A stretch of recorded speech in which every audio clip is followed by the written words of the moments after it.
Welcome to the February 10th, 2016 meeting of the City of Lake Forest Plan Commission. Chairman Lay is away this month, and he has asked me, Rosemary Kerr, to be acting chairman of the commission for this meeting.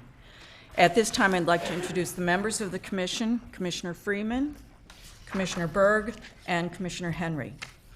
From the city staff, we also have Kathy Cerniak, who's Director of Community Development.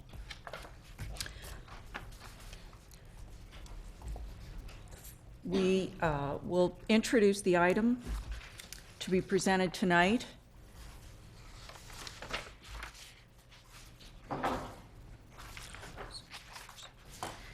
And I just wanted to indicate that tonight we are planning to listen to the petitioner and listen to all public comment.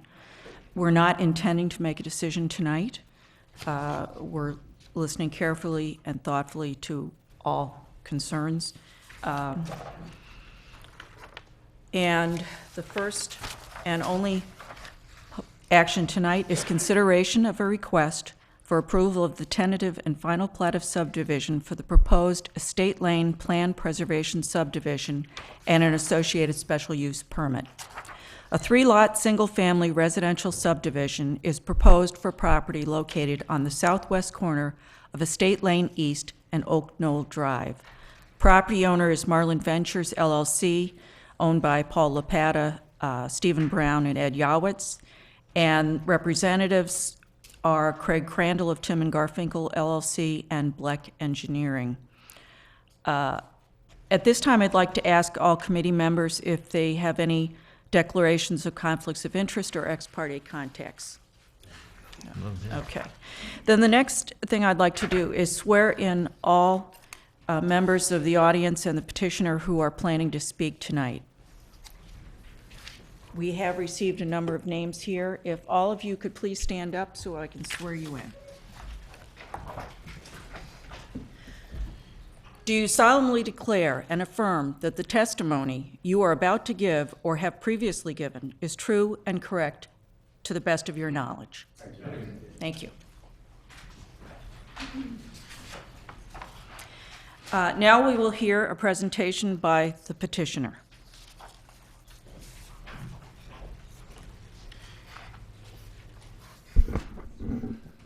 Good evening. My name is Craig Crandall with the law firm of Tim and Garfinkel. To begin, I'll give a quick introduction. We have this evening, along with myself, Mr. Paul Lapata, one of the principals in Marlin Ventures, LLC. Mr. Mitch Latrovsky. A supplemental letter was provided that Mr. Latrovsky, not an owner in Marlin, LLC, but is a partner with them as a joint venture.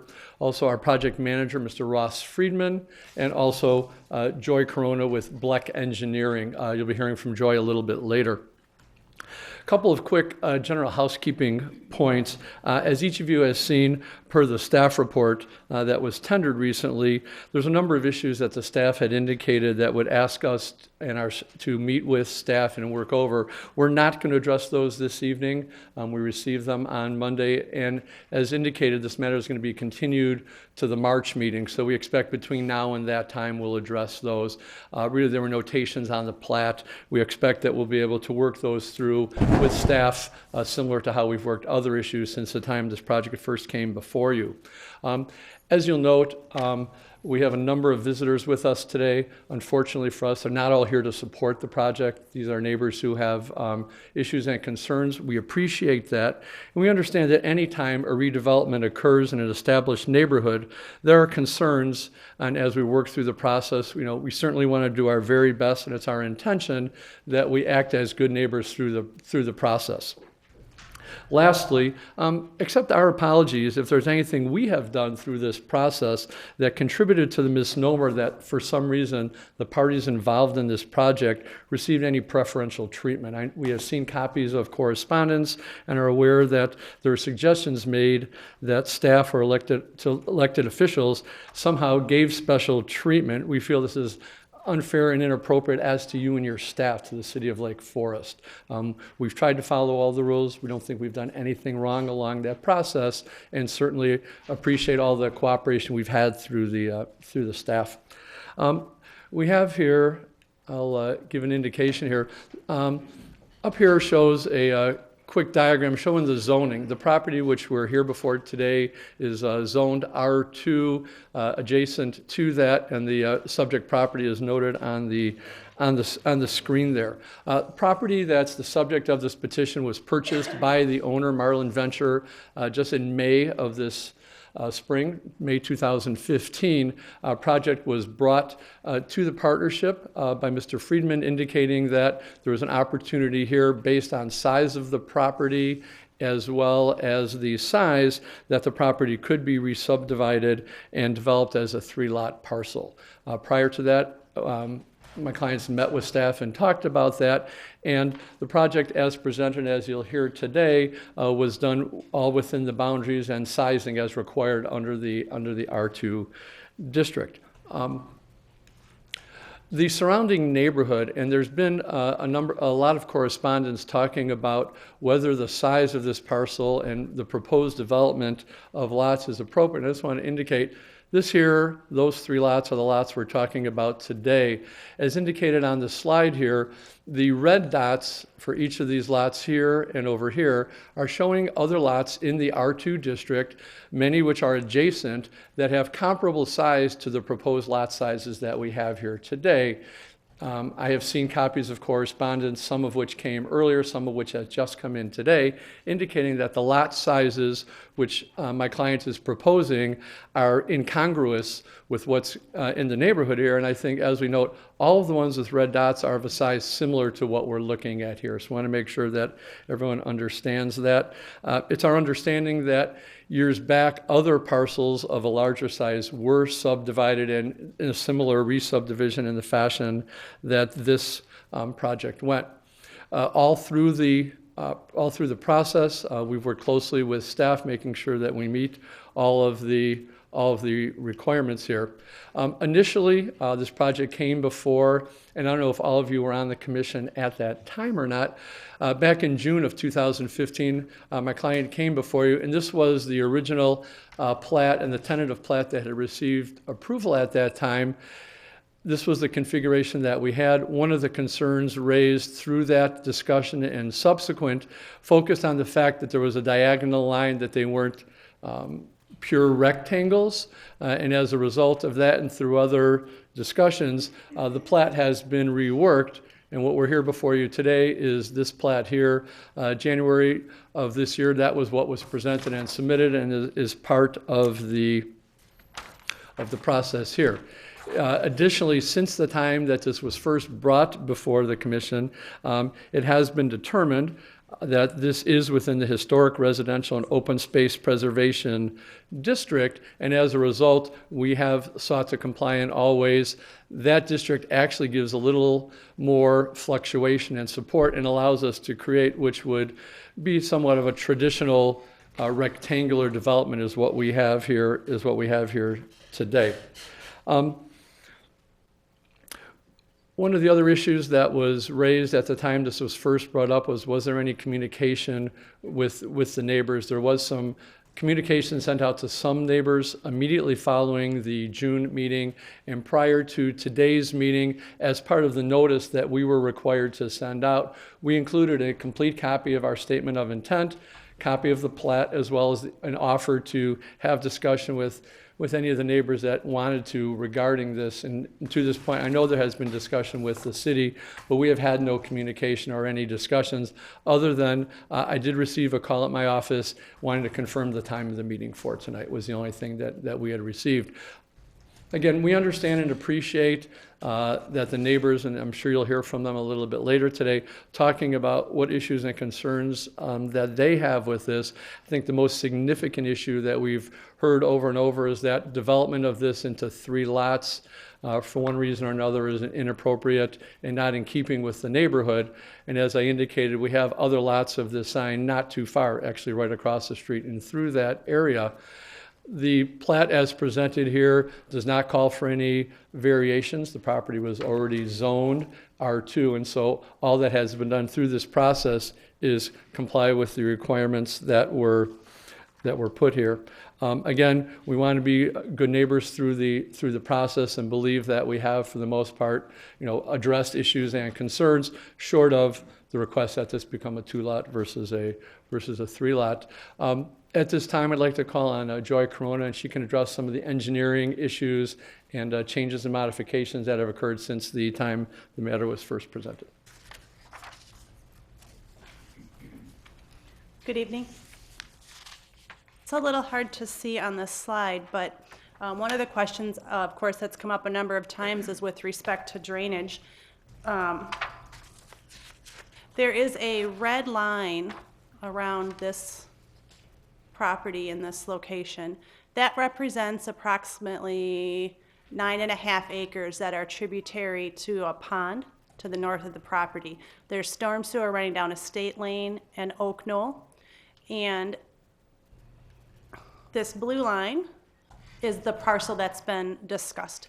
So as you can see, there's a ridge line where a portion of the site naturally drains north and east toward Oak Knoll, and then would continue to flow via storm sewer into a detention pond located off-site and on another property.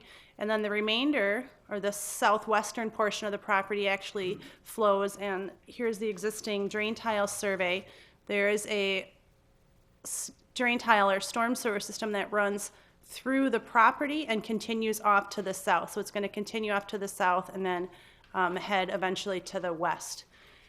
So one of the items that we looked at were recognizing resident and community concerns, whether it would be possible, this parcel is 1.5 acres, about half goes north, half goes south, whether it would be possible to direct additional runoff from the property to the existing storm sewer system on Oak Knoll and then continue to this detention basin. We found through that analysis that there's an existing storm sewer reach in here along Oak Knoll that's currently undersized for what it already has tributary to it. So it's undersized for the 10-year event under existing conditions. Therefore, it was our determination, and I'm sure of the city, that sending additional runoff to the already taxed system would not be appropriate. Therefore, the site design mimics this existing ridge line, directing a portion of the site toward the existing storm sewer and the rest of the site to south in the same pattern. But in order to recognize that there will be ways to mitigate any potential runoff, so there's a proposed storm sewer, so instead of it zigzagging through the center of the property, there's a storm sewer that picks up and is going to continue around the border of the property. There are also several best management practices incorporated into the plans to address concerns over runoff. There is a low-lying area, and I'll discuss those in a moment. There is a low-lying pocket right here that frequently sees some standing water in it. There were inlets added to the storm sewer to decrease any ponding in this area. The purple area is actually going to be an infiltration trench. So there's amended soil, stone, and an underdrain, which will help reduce runoff by infiltrating faster, provide some storage volume in the pipe and in the stone, and that's directly downstream of where that existing low-lying area is. There is also a bioswale, so if we go back a few slides, there is some sheet runoff that comes this way. There's a bioswale intercepting runoff. That is just going to be the amended soil and some slope to also reduce runoff volume and improve water quality prior to this area, this existing half the site, 3/4 of an acre that drains to the south. The other thing that the clients have incorporated is permeable hardscape. So as we know, anything that's permeable is going to allow better infiltration and reduce runoff volumes. In the tentative plat and the language on the plat, they've agreed to all patios and walkway areas being constructed of a permeable hardscape. So that would not be considered impervious, it would infiltrate, and then there's also stone and storage located below those areas. At this point, that's the overview of our drainage system. We'd be happy to listen to any additional concerns the residents may have and address that with you next time. Great. Thank you, Joy.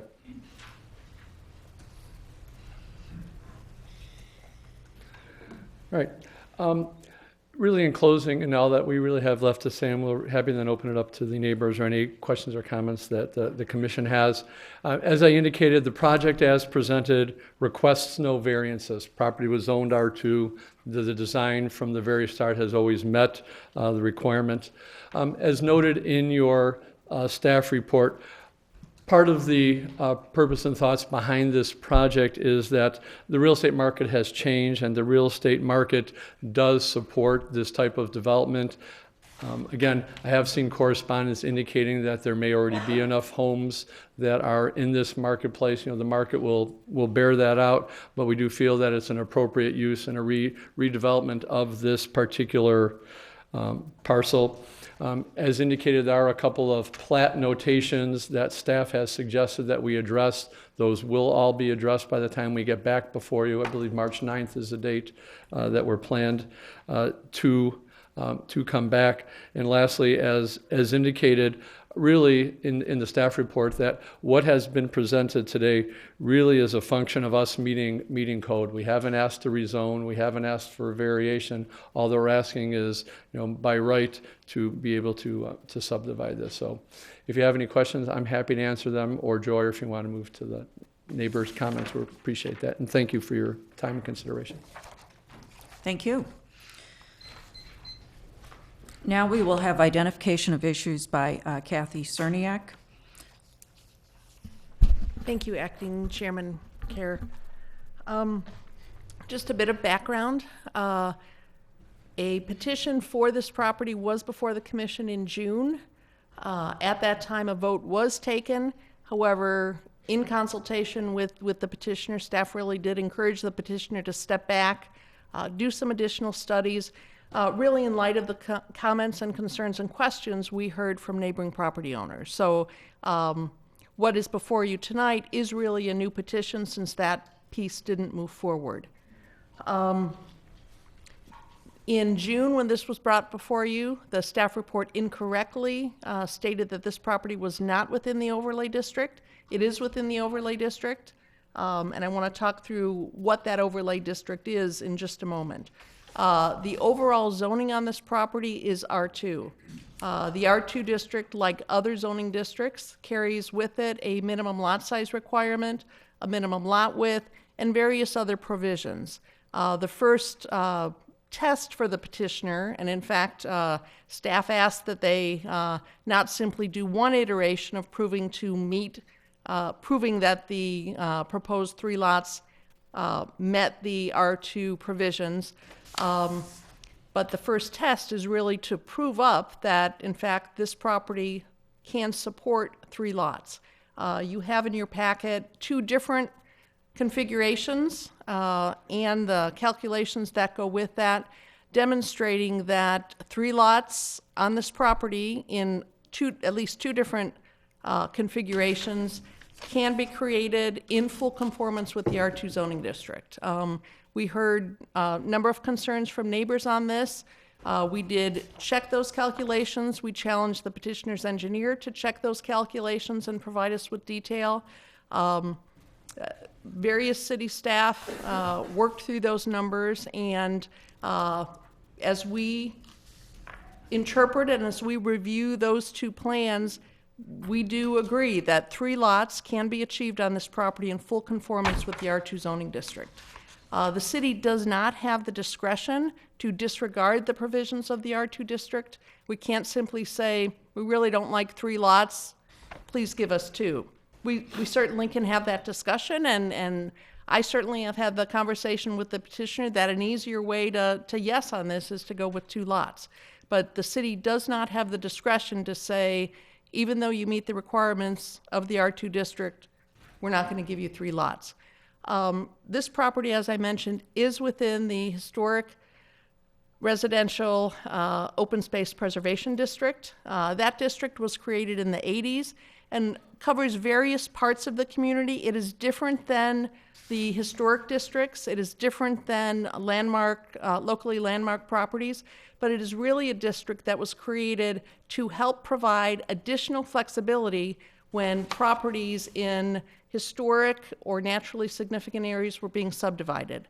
Importantly, that overlay district provides flexibility. In fact, I think at your last meeting you saw the Wesley Farm subdivision, approximately a 40-acre subdivision that was zoned R4 in that case, and the majority of those lots, rather than meeting the 1.5 acre minimum lot size, are 3/4 of an acre.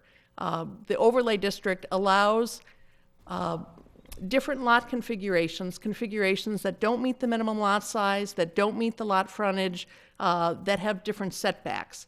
And that flexibility was put in the code specifically to allow subdivisions to be done in a manner that preserved trees, preserved open space, protected wetlands, saved historic structures. In this case, you do have a plat, the preferred plat presented by the petitioner. It's labeled C in your packet. That takes a little advantage of a little bit of that flexibility.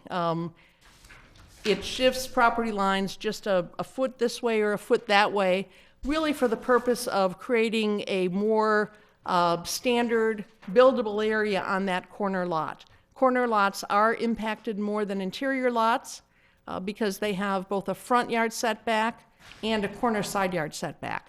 However, given the very slight variation, whether the commission chooses to allow the flexibility to slightly reconfigure the subdivision or goes with one of the plans that directly adheres to all the R2 requirements, the subdivision really doesn't change much. It doesn't change from a 3-lot subdivision to a 2-lot subdivision. So again, the overlay district provides flexibility for the petitioner, for the Plan Commission to say, no, we don't want 6 lots that are all 20,000 square feet. We want 6 lots that are only 15,000 square feet because we want to protect a wetland. So the zoning issue on this is really the fundamental issue. Again, staff does believe, based upon all of our research, all of our reviews and re-reviews, that 3 lots do conform to the R2 district. We are recommending that this matter be continued tonight, again, out of respect for the neighbors. We know you'll hear a lot of testimony tonight. We do want the opportunity to, again, continue as we have, pay very close attention to what the neighbors are saying. You know, if there's something that we have missed, we're not always completely accurate, but we think it's worthwhile taking that additional time. You do have some recommended direction in the staff report, and I want to mention quickly 3 specific suggestions. Again, in direct response to comments we've heard from neighboring property owners, we are recommending that a tree preservation area be located along the north property line of Lot 2, that is the lot closest to the corner of Everett and Oak Knoll Drive. As you've heard before, Estate Lane East used to be the driveway to the estate. Formerly, it was lined with many trees. Those trees have been removed as development occurred all around this property, but there are still some significant trees there. We are also recommending that the driveway for Lot 2 be off of Oak Knoll Drive rather than off of Estate Lane, again, to protect that streetscape, to protect the trees. And third, we are recommending that the setback along the west property line of Lot 3, the area near where the swale will be installed and the new drainage pipe, that setback be increased slightly over what is required by the code. There are some other recommendations that speak to construction traffic and other items, but I won't go into detail. I would like to ask the city engineer, Dan Strand, to make a few comments before I close. Thank you.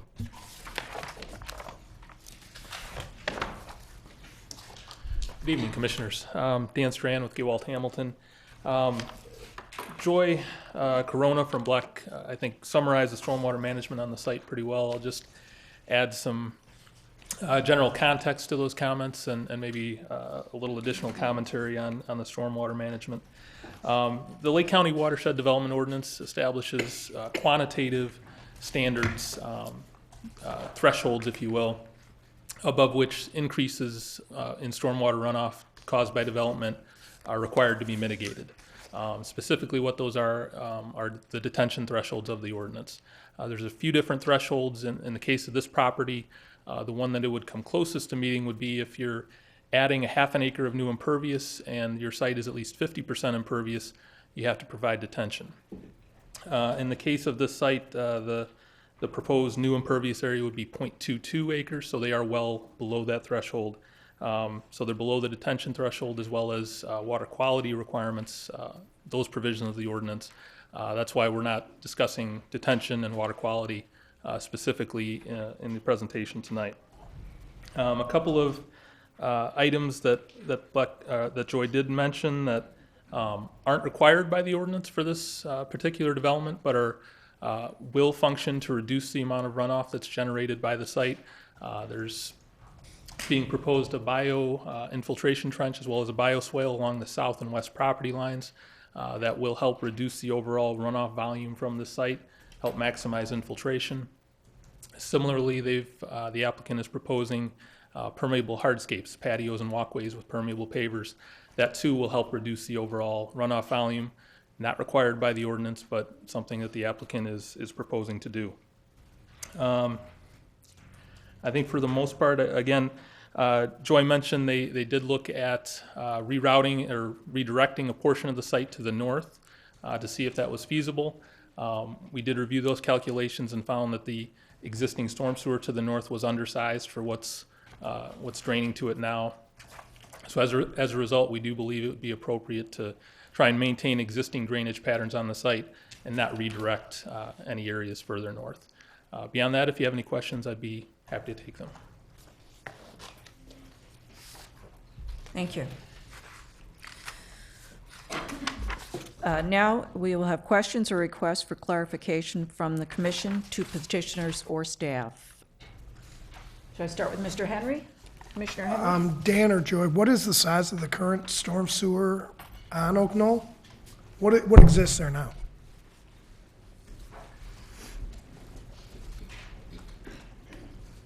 I think the existing storm sewer heading north on Oak Knoll is 12 inches.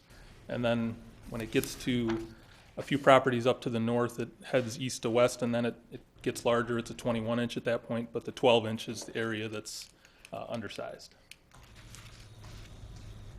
So can you show me where the 12 goes to the 21? I'll try. I mean, I know you're not, So the know north, exactly, but right, the north-south portion is right here. That's all 12 inch. And then it transitions to 21, correct? So right here, yeah. There's 4 inlet structures shown. You can see the little dots south of there, like right Okay, there. right here. There's a sag and there's 4 inlet structures right there. From that point on, it's 21 inch to the detention basin. and then I suspect that the 12-inch sewer is much older than the 21-inch? Don't know. And then my other question was, Kathy, on Plat C, we talk about the slight variance for the corner lot. Can you be a little more specific on what the change was, or I don't know if I will make a couple comments and then I'll ask the petitioner to speak. The lot is changed just by a foot or a foot and a half. And just to clarify, it isn't a request for a variance. Right. It's taking advantage of the flexibility allowed under the overlay district. And the result of that is that by shifting those property lines slightly, Lot 3 then is bumped slightly over the allowable lot width to depth ratio by, I think, 0.025%. But maybe, Mr. Crandall, you could speak to the exact lot configuration? It's actually slightly above my pay grade. They're about the same. When we went through the configurations and we met with Kathy and with Black Engineering, if we make that the bottom lot, I know which one you're talking about. this one right here, it makes it a tiny bit bigger, and it affects some of the ratios, but it's almost insignificant. So we're somewhat Switzerland as to which one that we do whatever you please. But the engineering doesn't change, the sizing doesn't really change much. What's the number? Is it 2? 2.025, okay, thank you. Oh, it's on the new one, Right. okay.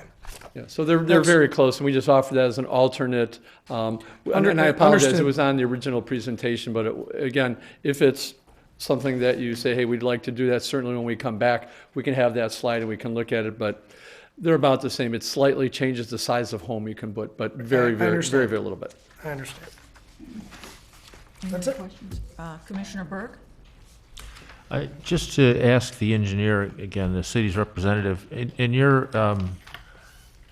opinion, then, is this property going to be improved as far as water runoff as the subdivided property than it is currently? I think it will. There will be some increase in impervious area and some increase in runoff as a result. But between the infiltration trench and bioswale on the south and west side, that's, again, maximizing the amount of infiltration that you can get. Joy mentioned there's an existing low-lying area, kind of approximately in this portion of the site. The drain tile survey that the applicant came forward with showed some remnants of a drain from that low-lying area, but nothing connecting to the existing drain tile. So that pocket of low-lying area really doesn't drain at all today. And the storm sewer that they're proposing will connect that area and drain that area into the storm sewer. So it should improve it, I would think, considerably, right? I mean, if you're not draining at all and you're suddenly draining, it has to improve it. Okay. That's all I have for you. Okay. Don't go away. Sure. Can you go back to the other slide that showed the storm sewer? This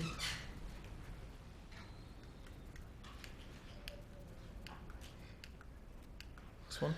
So if I'm looking at this correctly, the yellow lines, so what's being proposed is that the southern half of the property not feed into those drainage that goes to the retention pond in the upper left corner there of this section. Correct. That southern half of the property doesn't drain there today. And that's because there's not enough capacity within the 12-inch pipe that runs north-south along Oak Knoll? No, today it doesn't, just, there's no connection to it either. The overland flow route is to the south, and then there's the existing drain tile through the middle of the property that takes a portion of that and directs it south as well.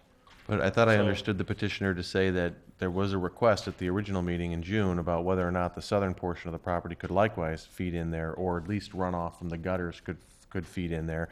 And under this proposal, at least what I heard was that that's probably not the best option. Correct. All right. To the right then, if we look across to the east, and I see the yellow lines there again, this shows that the property that is across Oak Knoll to the east of the subject property, that also feeds into the same drainage system that runs north onto Oak Knoll and then west into the retention pond. Is that right? Looks like just a portion of that property, just the front yard. Okay. Thank you. And then I had one question for the petitioner, if I might. Yes. So in looking at the dimensions, the trade-off, it seems to me, was, well, let me just ask it more directly. Lot 3, there was a proposal that the setback from the westernmost portion of Lot 3 be increased. Is that right? I believe that was one of the items that was addressed in the staff report, yes.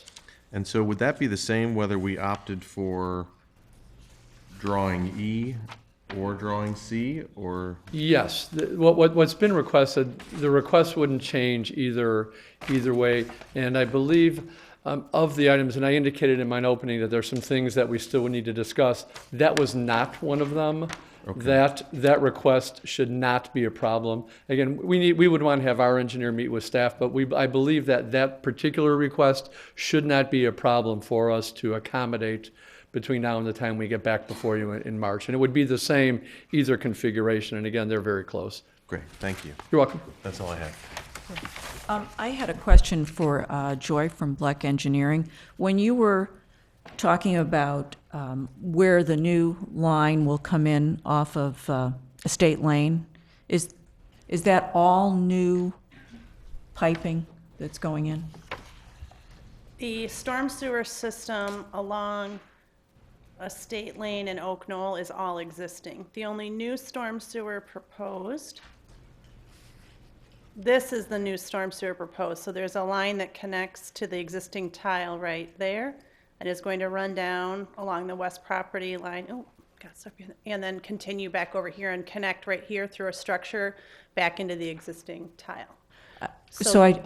My question is on that western boundary. Is that existing pipe or new? That's all new. That's all proposed. Okay.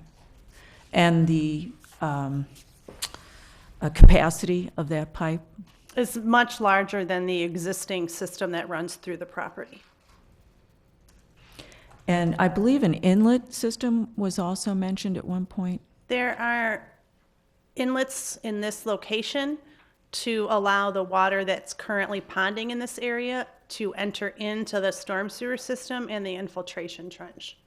So there's structures with holes in them to allow runoff to get into the storm sewer system. Okay.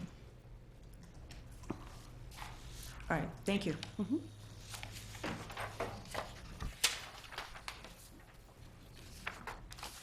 I have a question for staff. The recommendation also to have the driveway for Lot 2 only enter from Oak Knoll. Refresh my memory again, what is the minimum distance from the corner that you can place a driveway then? Will it be even, I believe it's 20 feet from the corner with the extended lot lines.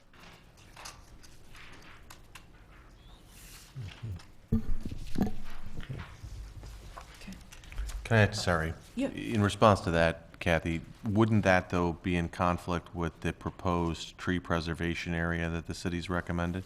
I mean, it can't, you're saying 25, but according to the plan, as I understand it, it couldn't even be that close. No? What's the tree preservation area? 35? It's toward that north boundary. Right. So if I'm following Commissioner Berg's comment here, if we're looking along the easternmost section of the property onto Oak Knoll and trying to figure out where a driveway could go, the farthest north it could go, given the ordinance and given the tree preservation area, does that change it at all? Or is it still 25 feet from the corner? The tree preservation area we're proposing along the north property line, you're correct that the driveway location along Oak Knoll couldn't be within a portion of that area anyway. And the tree preservation area, just, I'm sorry, and I'm sure it's in here, Kathy, but how many feet was that?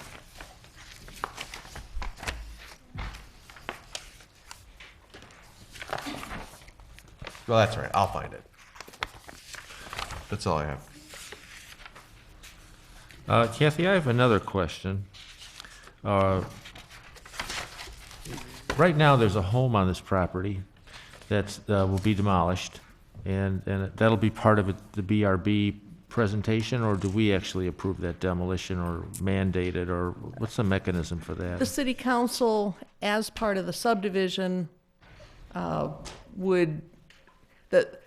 house as it sits actually crosses the property line. So in this case, you have had evidence presented that the house is not historically significant. So the demolition of the house would be approved as part of the subdivision. Okay.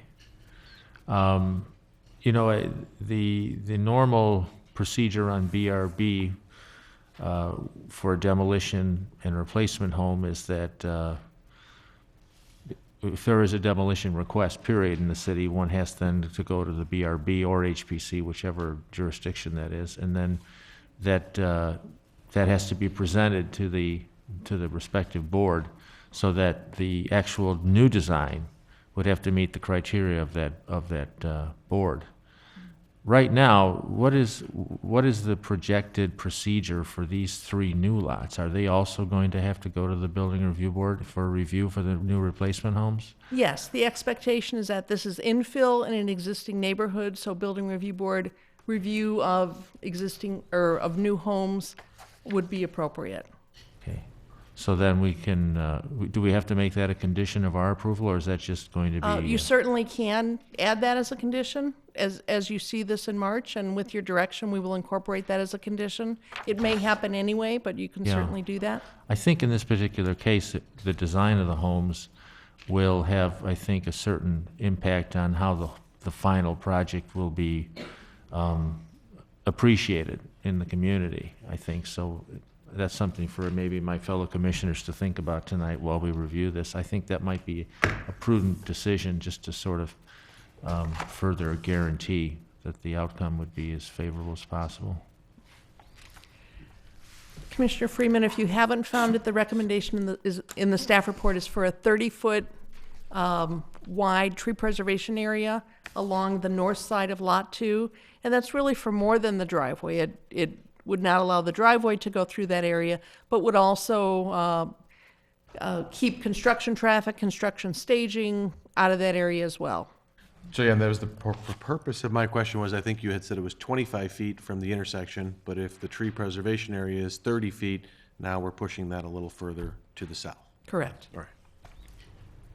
And also, maybe just to kind of graphically, maybe it's already been done and I missed it, but could it be possible to put up the 3-lot subdivision of choice preference with the setbacks on it?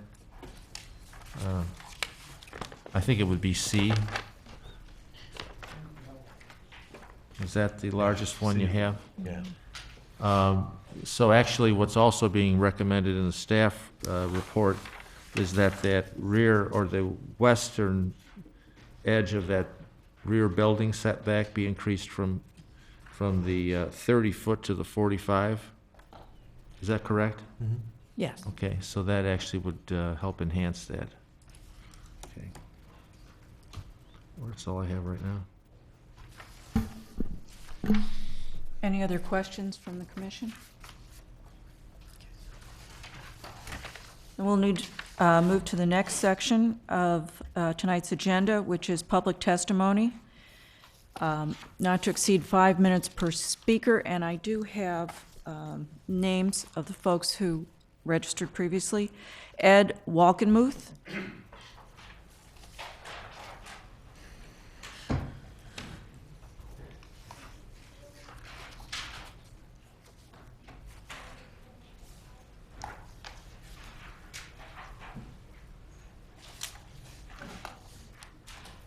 I just say it's always helpful if you state your name and your address. Thank you.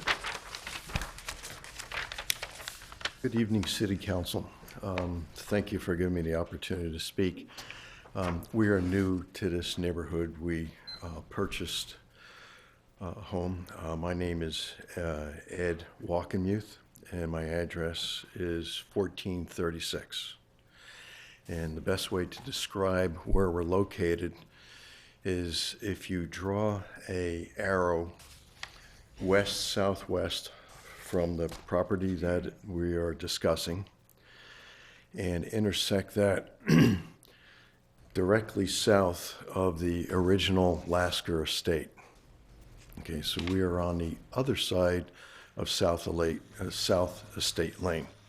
Okay.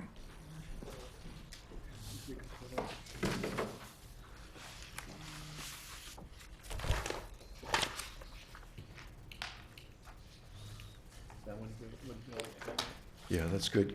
Can we put up the one that has the drainage system?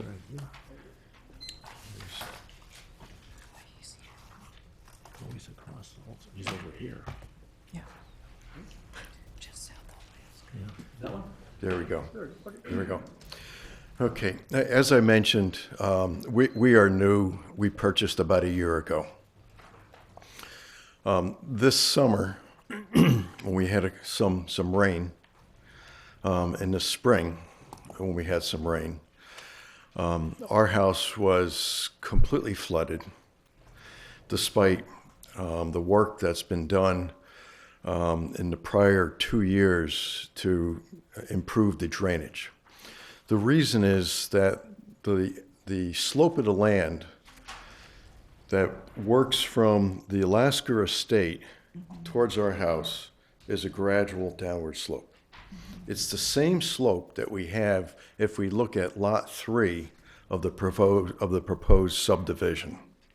That's the lower, that's the southern part of the property that's in question.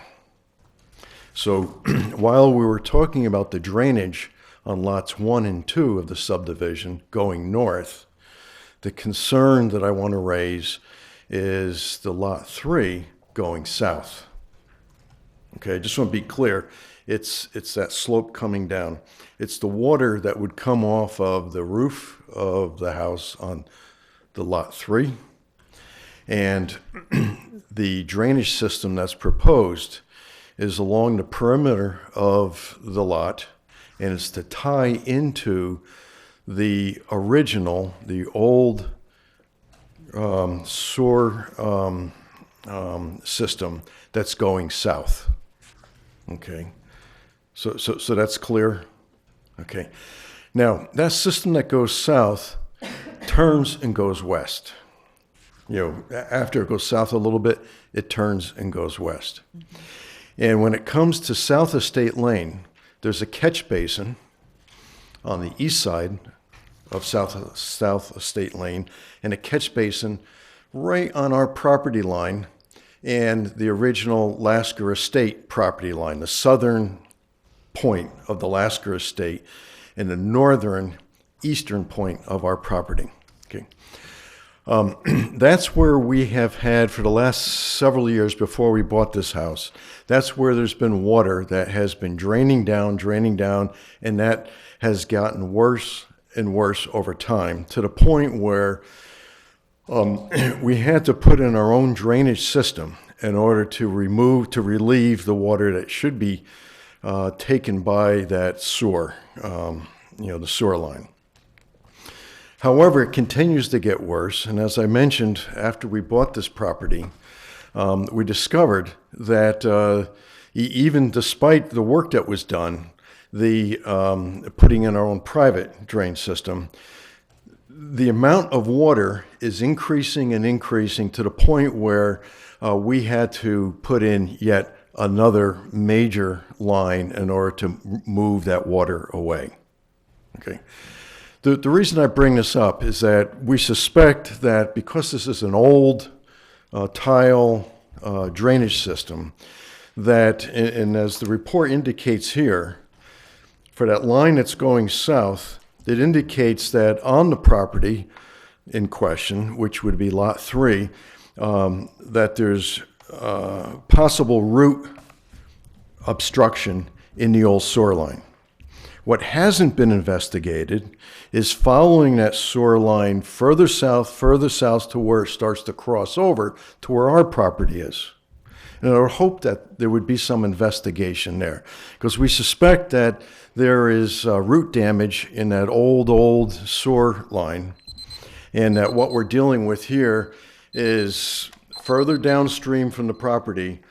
If we start to increase the amount of runoff from the house, from the roof of the house on lot 3, we're going to just put too much pressure on that south sewer line that's already having difficulty taking the water away. And that will affect not just our property, it'll affect other properties that are downline from that sewer. Thank you. Thank you. Julianne Steele?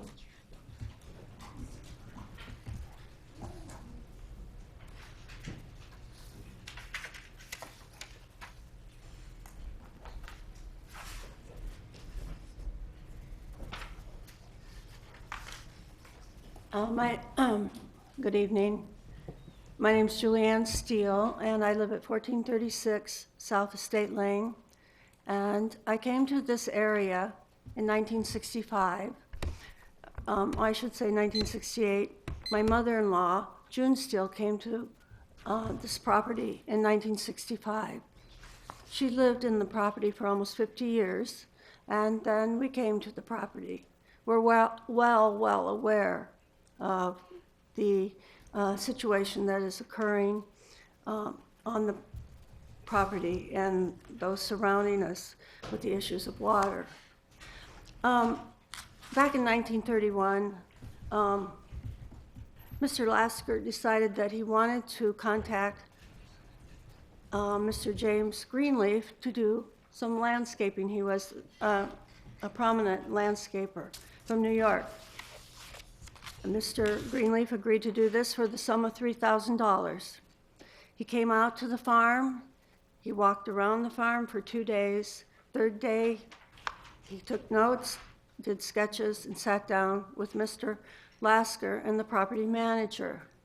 The one thing they found most surprising about this experience was Mr. Greenleaf asked them to please think in fractions of miles, not yards, when you were doing this landscaping.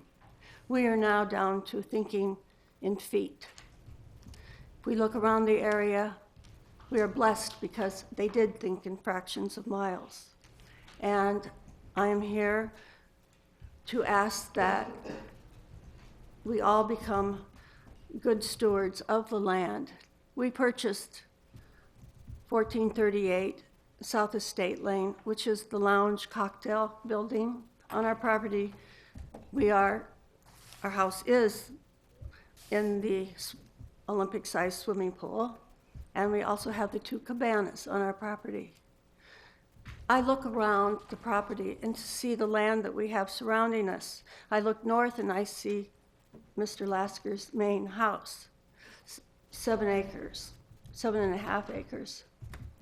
If we can subdivide 1.5 acres, what will happen to Mr. Lasker's 7.5, or my neighbor's 1.72 acres? Where are we going when we are proposing this kind of issue? And the gentleman who spoke first said, with real estate, this was a popular thing because he showed the many homes in the area that were of like size. Those homes were part of the Oak Knoll subdivision. They were built in 1980. I think to be a good steward of the land that we've been blessed and the area in which we live, we must reject any sort of proposal that takes us down 2 feet. Thank you. Thank you. Next speaker is June Steele. No? We can bring a microphone to you if you like.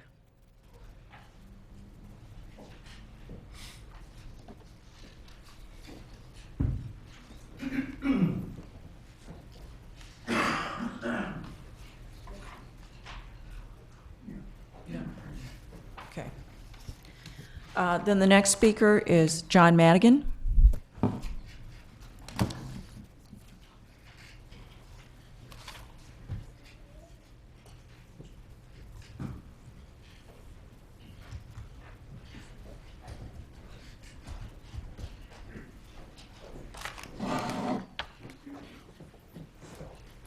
Good evening. A quick question for Kathy Zerniak. Kathy, with respect to asking questions of the folks who testified already, I do have comments, probably about 5 minutes, but I also would like to ask a couple of questions first. Is that the time for that now, or would that be later? You have submitted a request to cross-examine, so after public comment, you'd have an opportunity to ask questions. Thank you very much. My name is John Madigan. I live on a state lane across from Julianne Steele.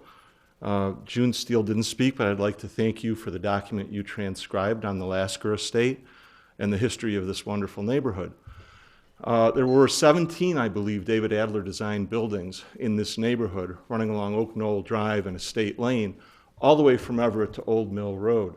About a dozen of them still stand, and the proposed subdivision is more or less in the middle of those buildings. We haven't spoken about why this has a historical designation, this neighborhood. I think that's why. The history is quite remarkable, and Mrs. Steele did a magnificent job capturing some of it. Thank you. We have a number of concerns relating to this. Drainage is an extraordinary concern, and I will ask a couple of questions about drainage.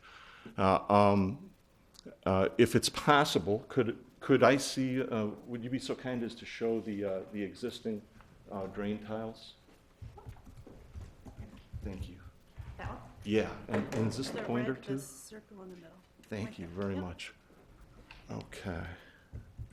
Okay. This is the existing drain tile. I'm going to ask questions about this to confirm, but as you can see, it goes around the existing home. The home was built in the 60s. The addition on the far left was built in the 70s. So it would appear that was constructed 50, 60 years ago. So it was constructed 4-lot, goes all the way straight down south. There's a couple little spurs. It's not working very well. We didn't hear about the major pools of water that are out there right now that are ice and have been ice for weeks or months. And it's not at the point where we've been told is the low point. One of them is at the confluence here. This is virtually an ice rink here. Now, what's interesting is my wife and I and kids live over here. This is a sewer cap there that's is proposed to be closed.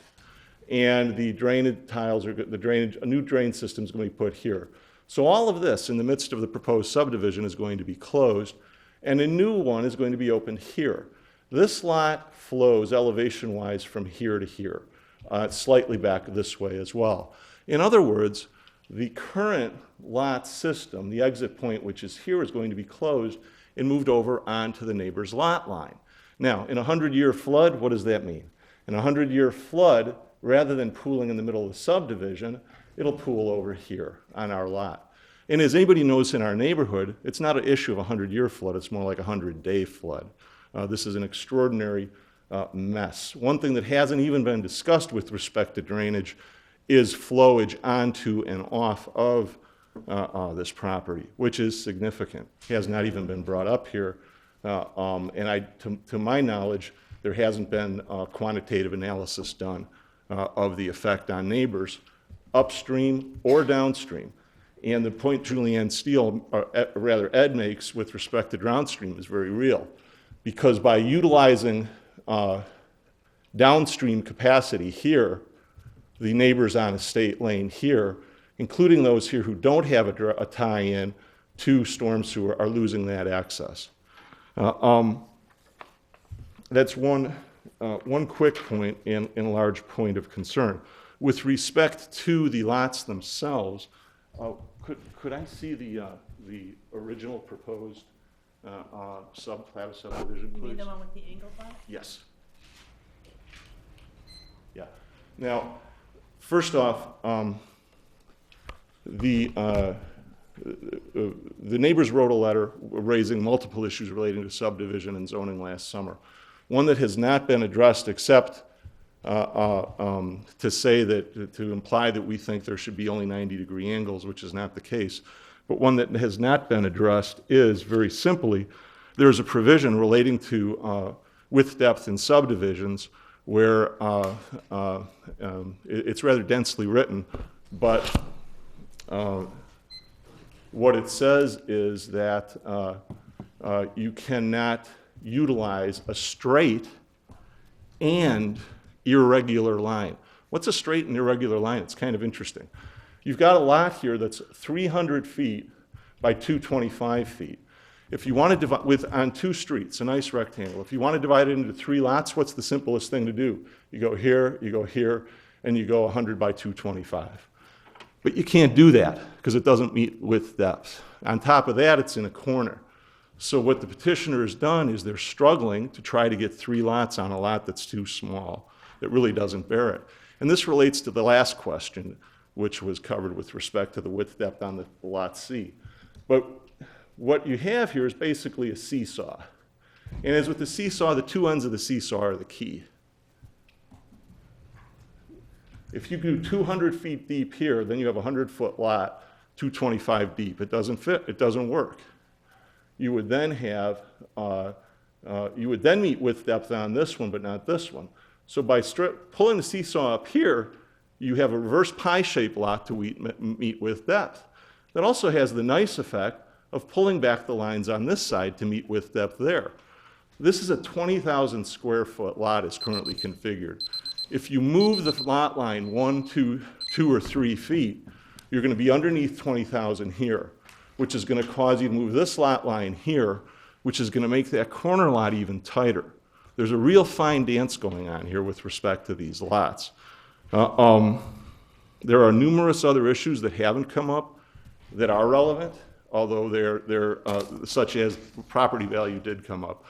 And we heard, let's see what the market bears. In essence, I think that my understanding is that what we need is objective evidence. And that's a question I'll pose to counsel if he has any evidence with respect to property value. My time's up. I've got a few more things to say. Quickly, arguably the largest tree on the lot does not appear on the tree survey. It's shown as no tag. I'm not sure why. It's a beautiful silver maple. There are multiple issues with respect to this lot. If you pass this to March, there are numerous neighbors that have issues. I've got a couple others, and frankly, I don't have any idea why this is a preservation plan now.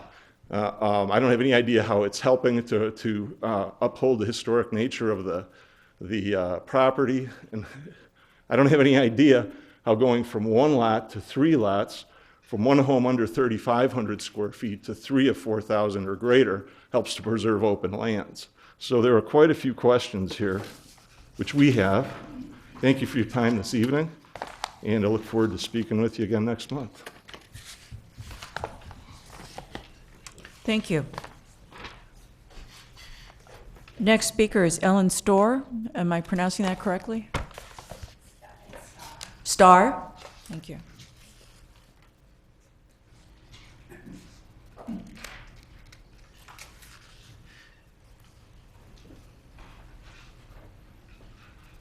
Okay, I'm Ellen Starr, and I live over at 1309 Estate Lane East, which is on the end of the little cul-de-sac there. So we intersect right there, and I drive through that intersection a lot.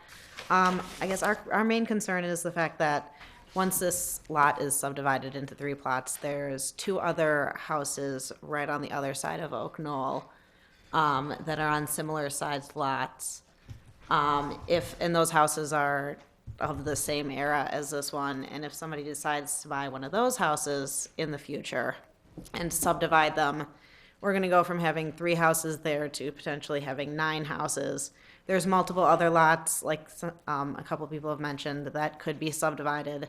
And I don't think it would be in keeping with the historic character of the neighborhood to have that many houses clustered in, because that's not the intent of Lasker's country estate. So, yeah, we just think it's way too many houses in that lot. They're very tiny. And as you can see, I mean, if those are the borders of the houses, these houses aren't going to have yards. They're basically right on top of each other. It's just not, it's not like the other lots. Thank you. Thank you. Mike Kammerer?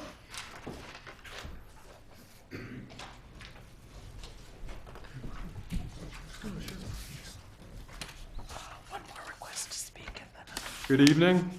My name's Mike Kammerer. I'm here on behalf of my mother, who lives at 1361 Estate Lane, 2 doors down from this planned subdivision. First off, I'd like to note that we neighbors received little more than 1 week notice of this Plan Commission meeting, and a significant amount of new material was presented. So I'm awfully glad that you're going to push off this decision 1 month and give us more time to take a look at this.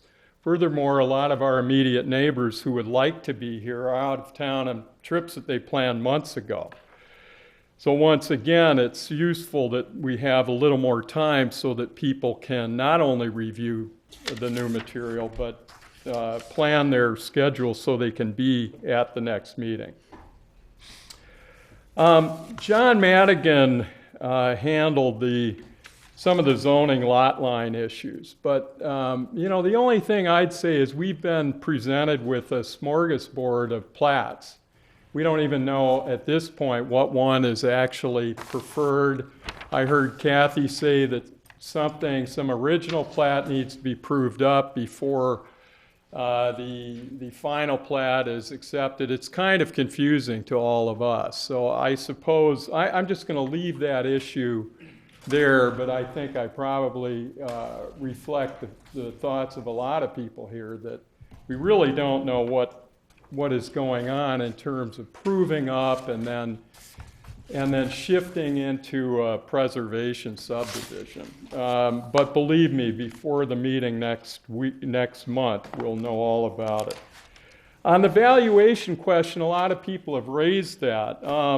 You know, many of us are very concerned about the effect this development will have on the value of our own properties. My mother, Patricia Kammerer, has been a realtor in this town for 25 years. It's her considered opinion that building a house within 24 feet of a neighboring house on a very small street like Estate Lane East will have a negative effect on the value of the existing house. That may be a stretch, but that is exactly what's going to happen if this is approved to the Laters who are sitting here in the audience right now. They live at 1364 Estate Lane, which is the neighbor directly west of, I guess, what's lot number 1 on this plat. They've got 3 young daughters enrolled in the local schools. They moved to Westlake Forest for the open space and the rural feel. And at present, the Laters' house has excellent sight lines from their kitchen, their family room, and all the upstairs bedrooms directly east. If this is approved, or any version of it, and if a home is built there, those sight lines will be ruined, because that house is going to be a mere 24 feet away. Now, allowing this subdivision to proceed will also devalue the surrounding properties by contributing to the existing unsold inventory in this area. According to realtors I've talked with at Baird and Warner, over the past several years, Lake Forest has seen an unhealthy trend in terms of increasing inventory of unsold homes. And according to Crane Chicago Business of February 2nd of this year, Lake Forest has more unsold inventory than any other Chicago suburb, with the exception of Burr Ridge. And it's almost twice the national average. Now, on the stormwater issue, I have a few points. I've had a number of discussions with Dan, who's an excellent engineer, and with his colleague, Robert Els, who's the superintendent of engineering for the city. And remember, my mother's property is just 2 doors down. I grew up there. I went to high school here, left, came back, and got familiar with this issue over the last year. The existing lot has this old stormwater collection pipe that people have pointed out. It bisects the lot from north to south. It's designed to be capped off, and then, as the engineers described, they're going to build a new stormwater collection pipe on the west side of the property. About midway down to the south, they're going to start an infiltration trench and take that around to the south border of the property. The design is to then tie that into this very, very old pipe, 1,600-year-old pipe, that, what was your name? Ed. As Ed pointed out, has not been, is suspect. So there's a couple of problems. Number one, John alluded to this too. I'm sorry if I'm taking too much time, but I'm going to continue. It appears that the developers did not take into account the historic flow of water from the neighbors to the west onto the Pirabon lot. In heavy storm events, much of the water coming off our lot, Madigan, and the Laters, and our rooftops, it flows onto and across that southwest portion of the Pirabon lot, because that's the low point in the neighborhood. The applicant is proposing to close off that historic drain point, move the collection point west to those infiltration trenches, then connect to that old drain pipe that's exiting the lot to the south. I have the strong feeling from discussions I've had with the engineers that perhaps the applicant's engineers, in their calculation of stormwater management, did not take into consideration the historic flow of stormwater coming from the neighbors from the west. And it's, Mr. Kammerer, yeah. thank you for that point. yeah, it's significant. Fairness to all other speakers. Yes, I'll finish by saying the other line, I had asked whether they had shot video of it, which is typical in a pipeline situation. And the answer is no. They have not done, they have not been able to shoot video of it. They tried, they got in, but they couldn't go. And in this area, much of these sewer lines and stormwater management lines, they break because of land subsidence or root intrusion. And it's very likely in 60 to 100 years that that has happened to that line, which could result in a breakout and a flood on Jackie Blatchford's land or on the Freeman's, or end up in Ed's backyard. So I ask that be taken care of. Thank you, Gary. Thank you.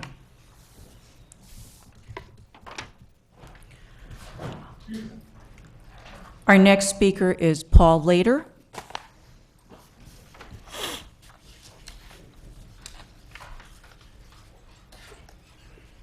Thank you for allowing me to speak. I'm Paul Lader. I live in the house directly to the west of the proposed Lot 1. And one of the main points that I would try to make is in direct conflict with the previous mention of these are the same lot sizes as the surrounding neighborhood that was made as a subdivision in the 80s, and those houses were architecturally designed to be next to each other, rather than a house shoehorned in next to our house, which, as it turns out, architecturally was built overlooking that house with, when you look from the street, from Estate Lane, there is privacy. There is not any street-directed windows, but to the east, we have multiple children's bedrooms directly that would face that Lot 1's house. Kitchen directly facing, which would be now a urban environment of looking directly into somebody else's kitchen, which was unfortunately the way our house was designed. And there's no way to change that. And I'd like to have somebody propose to me how that wouldn't negatively impact our property value. I think their logic is that these houses will have a given value once they're built. And if you try to create property value based on comparables, well, then you can say, oh, this house with this number of square feet compared to this number of square feet. Well, it doesn't take into account the negative impact it'll have on our house because of that change in its direct. There's no way that they could put a house on that Lot 1 without it directly negatively impacting on our house privacy and lot line. Other issues that I noticed that with our previous meeting, it was all said to be in compliance and not asking for any variances. Yet I see that it's very difficult for them to make these lot lines work. It seems to be tossed off as being, well, we just like to make it work. And well, why was it angled like that before if it's that easy? And it wasn't at all fitting a 1-to-2 ratio before. And the proposal that we had on February 28th was 111 feet for the Lot 3 by 225 feet. That's not 1-to-2 ratio. Then we get another lot on plot on February 3rd that does happen to meet that ratio. And if it's that easy to fit 3 lots, why is it that we're getting proposals every day? So I think it's not as easy as they propose for it to fit. The drainage issue, what isn't shown is we have large trees directly on that lot line that, because of the difficulty in making this fit and the engineering work, they're proposing to basically digging a trench around this lot, which would directly, there's no way those trees would survive, our trees. Those trees are right on the border of that lot. And to make this work, they have to dig a trench, which would, there's no way the root system of these trees would survive. So it directly impacts on our lot in ways that I don't see how they're going to make that work and still drain. So it all sounds like an engineering wizardry to get it to drain perfectly, but it's not creating a pool and it's just staying within their boundaries. They're having to dig a 5-foot deep trench to make it work. And that doesn't just impact on their lot, it impacts on ours. So I have multiple problems with this, as you can tell. And I think I'd like that for their consideration. And I would propose that because it's so difficult to make these 3 lots reasonably fit without negatively impact on our lot, I think 2 lots should be proposed, and it would be quite reasonable. Thank you. Thank you. And our next speaker is Julie Later.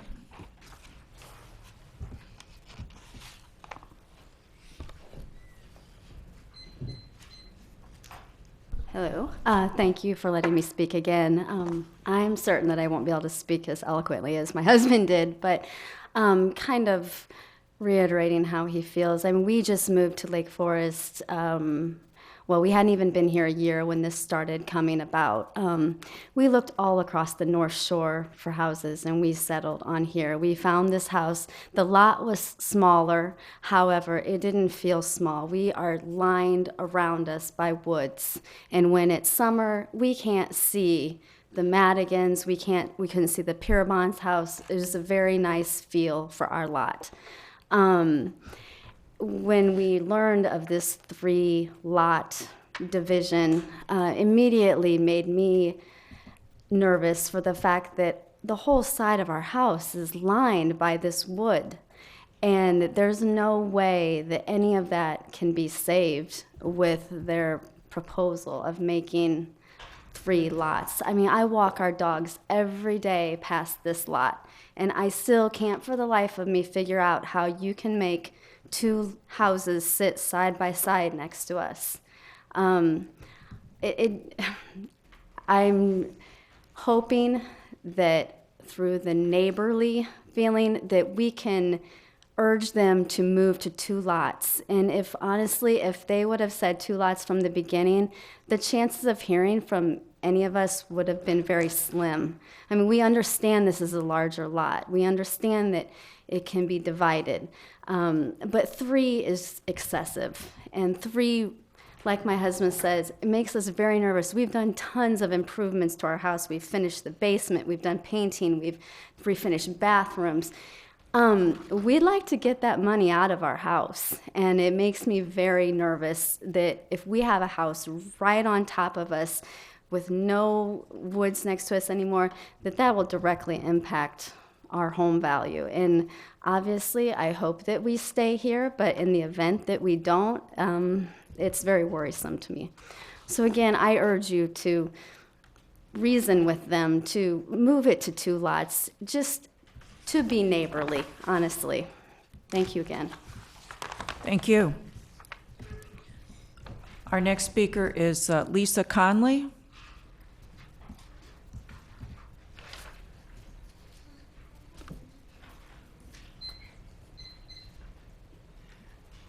I'm Lisa Conley. I live at 1445 Oak Knoll. So I'm the first house when you are heading down Oak Knoll, which will be relatively across the street from this proposed subdivision. I notice, and perhaps I wasn't listening quite intently, that the term special use permit has not been mentioned tonight, but it is on the notice hearing. But I'm not, if as a special use permit, you're saying that this is the historic residential and open space subdivision, and that's why they're getting a special use permit, it seems rather like an oxymoron to me. I did look up on your city's website under the Plan Commission and what the Plan Commission does, and it says, in addition to reviewing requests for subdivision of land and zone changes today, the Commission also reviews and holds public hearings on requests for special use permits, most often related to community institutions such as churches, schools, and the hospital, and special use permits related to the development within the city's transitional and business zoning districts. none of that applies to this particular case. When we're saying we live in a historic district, it's talking about the Lasker estate, not talking about a special use term for churches and schools. So I would like some clarification on that. If that's the case, there's criteria that you have to meet to get a special use permit, and you don't meet it, but we can talk about that during the questioning period. We talked about drainage. Anytime any of you want to drive down Oak Knoll, my house is the first one you'll hit to heading south. There's an empty lot next to me. It's been empty for the 12 years I've lived there. I hope they can sell their lot someday. My house has lost at least $500,000 worth of value in the 13 years that I've lived there. You throw up 3 houses like that on my corner with 2 curb cuts for driveways. It's frightening what will happen to our property values, let alone the Laters or anyone else that lives near us. As someone mentioned earlier, there's several of these lots in this particular area. If you grant this to these people tonight, and I, like everyone else, if you guys had come and asked us for 2 lots, you wouldn't see any of us here. It's not a NIMBY situation, it's a density situation. Going back to the drain tile, you drive past my house any day of the week. I always have water on my sidewalk. I always have water in front of my house. The mailman slips, everybody slips. All winter it's full of ice. All summer it's full of water. It's a wet area. You can't add 3 houses to it. Most importantly, when I moved to the Biltmore subdivision, which is what my little 5-house subdivision was called, it's 5 lots on Oak Knoll, in between Estate Lane and Old Mill. I was told by my builder that we, as the 5 homes in Biltmore, were responsible for the common ground that went from the corner of Estate Lane all the way to the other corner at Old Mill. We were responsible to keep maintenance of that property, and we did. So much so that when, you know how to phrase this, it ended up, so we had landscapers that were mowing the lawn on both sides of the street on the parkways from Estate Lane to Old Mill. We were told that was part of the Biltmore subdivision. I have a letter from Horvat, who did the landscaping, that says, dated 6/1/06, while it may make sense to cut the area in front of your property, meaning directly across the street from our homes, there are areas to the north and the south that need cutting also. We have cut it before for the developer Rick Swanson. I have a letter from him that says I'm responsible to cut that property, but now the responsibility is in your hands. Because I'm gonna just finish this. I called Paul Peterson with the city. He's a lovely man. He's in charge of nuisance. Called Paul Peterson at least 3 times and said, Paul, are we really responsible all the way to the corner on those parkways? He said, I'll get back to you. Okay.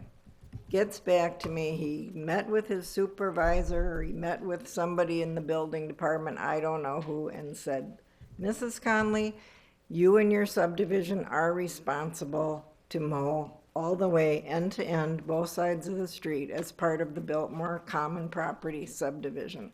All of a sudden, this happens. I ended up paying for it myself because some of my neighbors didn't want to pay for it. But I couldn't stand how it looked, so I paid my own landscaper. I'll bring him to the next meeting to mow it, paid for it myself. Occasionally, the city would mow it, and then I'd mow it. It's all of a sudden this comes up and it says it's dedicated to the city. I can bring Paul Peterson here, who will tell you that's not what he told me. I paid for it. If this is the case, the city owes me a lot of money because I was paying for it all along. Horvat would say the same thing, as would Rick Swanson. You can't curb cut on property you don't own that's part of a subdivision, of someone else's subdivision. And now you're telling us you're gonna put 2 driveways in what's built more property subdivision? Just crazy. All right, thank you, Ms. Conley.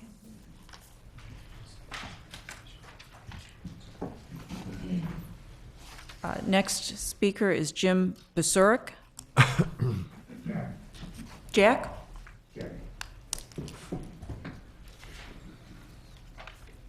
Good evening, I'm James Besurik, and I live at 1341 Estate Lane East and Estate Lane. And I'm going to be brief tonight. I went into AFib this morning, and I hope a lot of you don't go in AFib over this. So I'm going to say a lot less than what I wanted to. I ask each of you to drive down our street. Look at the spacing of our homes. Why would you want to change it?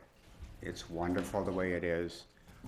The end of our street will have 2 homes that are spaced very close together, and it will not match the rest of the homes on our block. But most importantly, what is the price of your homes going to be? The 3 homes you're building, do you have any idea? I ask you. I don't know if it's really the appropriate time to be asking Okay, petitioner all right. questions. If the homes sell for less than our homes in the area, you're gonna bring down the value of our homes. Other people were concerned about it, we're very concerned about it. And I think that's an issue that should also be brought up in the future, and I thank you. Thank you. Last speaker, Roger Owen. If there's anyone else who wants to speak, please make that known to Kathy Cerniak. Thank you. Good evening, I'm Roger Owen. I live at 1468 South Estate Lane, and I've lived there for, I believe, 42 years now, so I'm a little familiar with the neighborhood, almost as much as June Steele, but not quite. For the board, there's information that has not really come out that maybe you ought to know about. When I saw the drainage plan for particularly Lot 3 over there, remember in that one corner, I thought it was going to go the other way. It's not going the other way. It's coming south, and it's going to go into an existing 1930 sewer. I think the engineer may or may not know. That's an old sewer line or lines that was put in by Albert Lasker when the estate was built. Those sewers still exist. Unfortunately, that's all that exists. South Estate Lane, from East Estate Lane all the way down to Old Mill Road, has no storm sewers, period. 0. The city never put them in, they never put in curbs, and so when you're talking about water coming off of that property, you have to be there in a rain to see what really happens. Those existing sewers were checked by the city a number of years ago. They tried to put scopes in and see what was going on there because there was such a flooding problem. They finally gave up. They said there's too many crushed tiles, there's too many roots in there. Basically, the system doesn't work. So if we get a halfway decent rain, like we did not too long ago, those manholes, call them sewers, whatever you want to call them, they fill up in about 10 minutes, and then everything runs over the surface. And it runs basically to the southwest of Lot 3 there. It comes down to kind of a little swale along the north edge of 1467 Estate, which runs from Estate Lane all the way through to Oak Knoll, and basically it forms a river there. And it tries to go into a the old storm sewer that's right next to a state lane, but it'll only take a little bit. So then it runs across the road to June's property, to my property, and it forms a river. And the river goes across my property the whole way, and sometimes it's a roaring river because it's all coming downhill. And it ends up at the house behind me. Now, I feel sorry for me, but I feel real sorry for him because if it's a halfway decent rain, his entire house is sitting inside of a lake. It's in the lake. The whole house is surrounded by water. What are these 3 houses gonna do to help that situation? They're not gonna help it at all, because they're forcing that into that sewer that does not work. Now, I wish the engineer had said something like that, but he didn't. So I think you've been misled a little bit. The city has not put in sewers there. They're probably not gonna ever do it. I don't know. The other thing is, when you saw the zoning map there, you noticed that this is the only R2 lot that's south of a State Lane East, all the way to Old Mill Road. Isn't that interesting? So we're gonna take this block of nice big lots, and we're gonna break it up on that one corner into 3 lots. That's ridiculous for that neighborhood. This used to be country, open neighborhoods.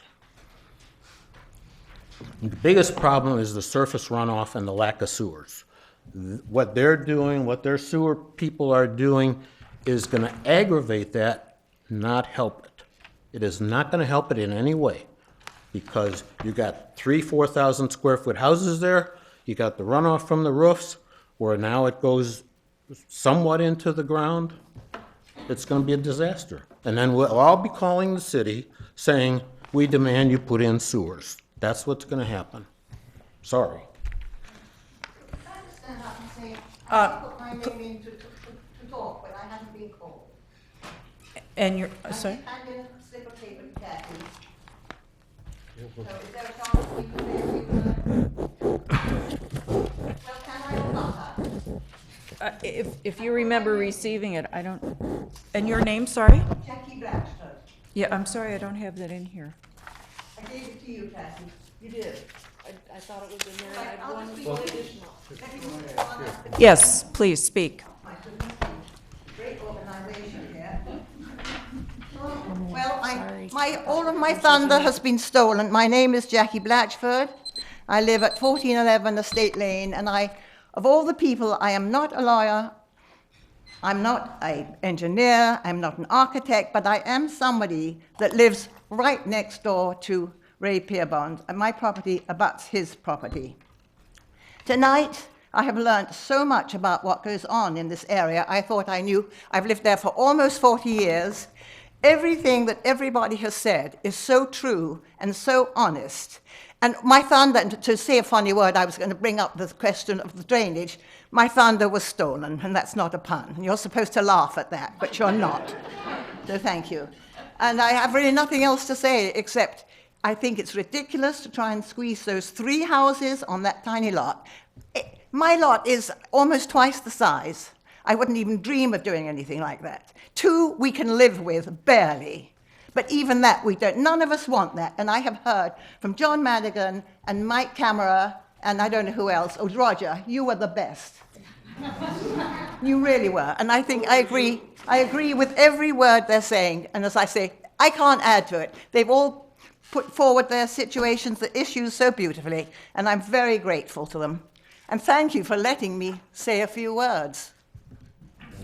Thank you. Our last speaker in public testimony is George Spurzel.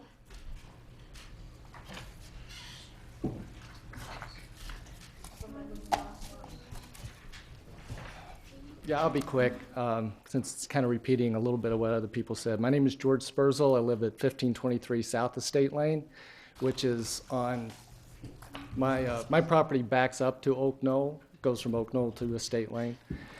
And there was a chart that showed lot sizes of other similar lot sizes. And rather than having that chart start with the new property in the middle, it kind of started with that as the southern boundary and went north. So you're picking up basically the Oak Knoll subdivision above it. It also picked up some streets that were off of Lawrence that you can't even get to from Oak Knoll. So a completely different subdivision. If you had drawn it at the north end of this proposed subdivision and gone south, you would have found the acreage to be in the, well, ours is 2.5. And I think most of them to that direction are much larger than these by far. The other thing was to reinforce what the lady who lives on Oak Knoll said. Our property backs up to Oak Knoll. We were not allowed when we built our house to put in a driveway from that side. There are no driveways between the State Lane East and Old Mill onto Oak Knoll now. You're adding 2, there are none now. And we weren't even allowed to let our landscapers come into our property off of Oak Knoll. They have to park on the State Lane and come in that way. Even though we've got a gigantic backyard, it would have been much more convenient for them to do it that way. So, I mean, in our view, and a lot of people that we've talked to that we know that aren't speaking tonight, again, three houses on this lot is just an overreach. There's just no excuse for it. There's no reason for it. There's no logic to it. And again, 2 lots is probably barely appropriate, but it definitely is not fitting with the neighborhood if you look to the surrounding houses to the east, to the west, to the south, and not just focus on the ones to the north. Thank you. Thank you. Thank you. We now have 3 neighbors who've each asked for the opportunity to cross-examine.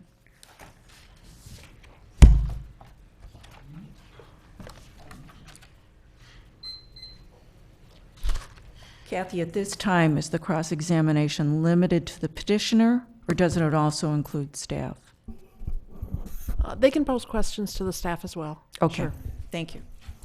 All right, then our first neighbor is John Madigan again, John and Jennifer Madigan.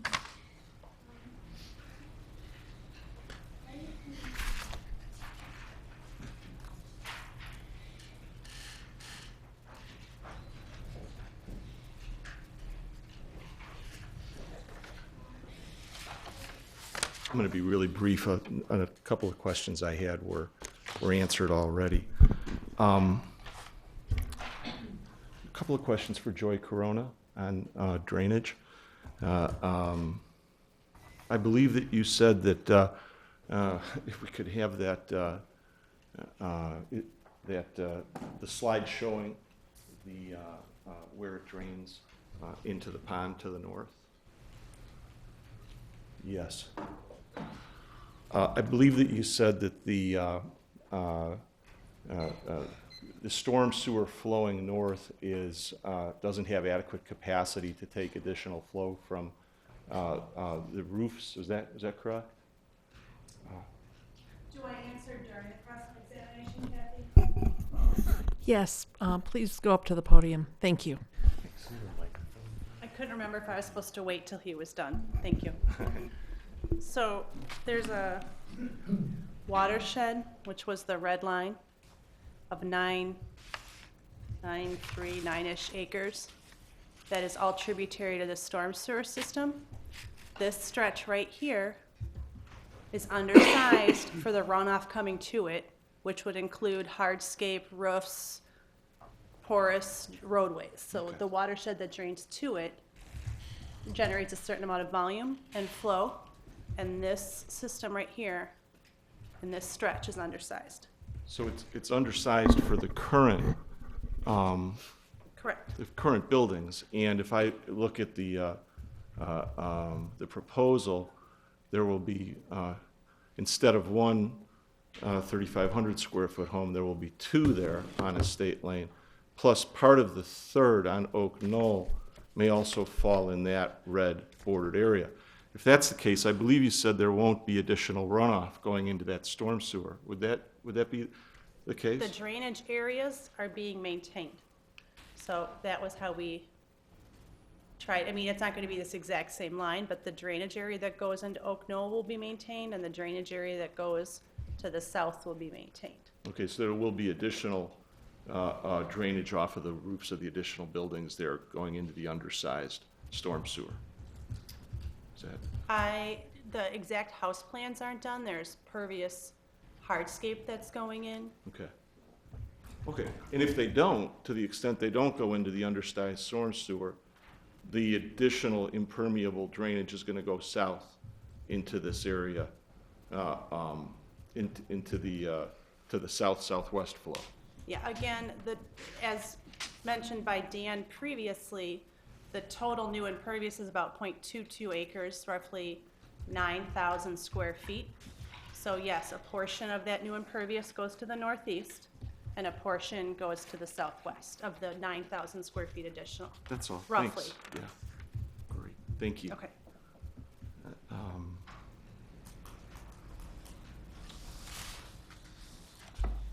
Okay, I have a question for the petitioner, the petitioner's representative, Mr. Crandall. You mentioned communications with the neighbors and a communication after the June meeting. I want to clarify what that communication was. I received a letter, and I want to know if that's the communication you're referring to. Could you confirm if this is the communication?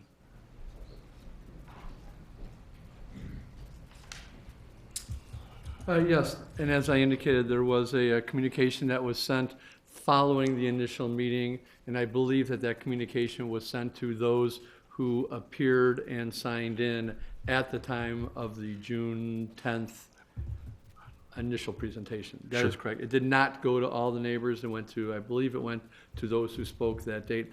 I did not send that as indicated. Mr. Friedman had sent that, yes. Right, okay, yeah, thank you, and thank you for noting that. That was Mr. Friedman signed as JV partner and project manager on Marlin Ventures LLC letterhead. That's the only point I wanted to clarify. Thank you. Thank you. Thank you.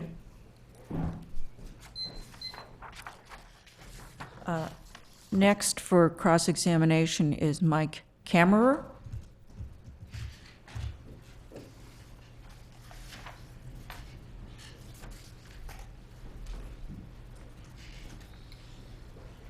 Thank you. One point, Kathy mentioned that the city does not have discretion to turn this from a 3 into a 2.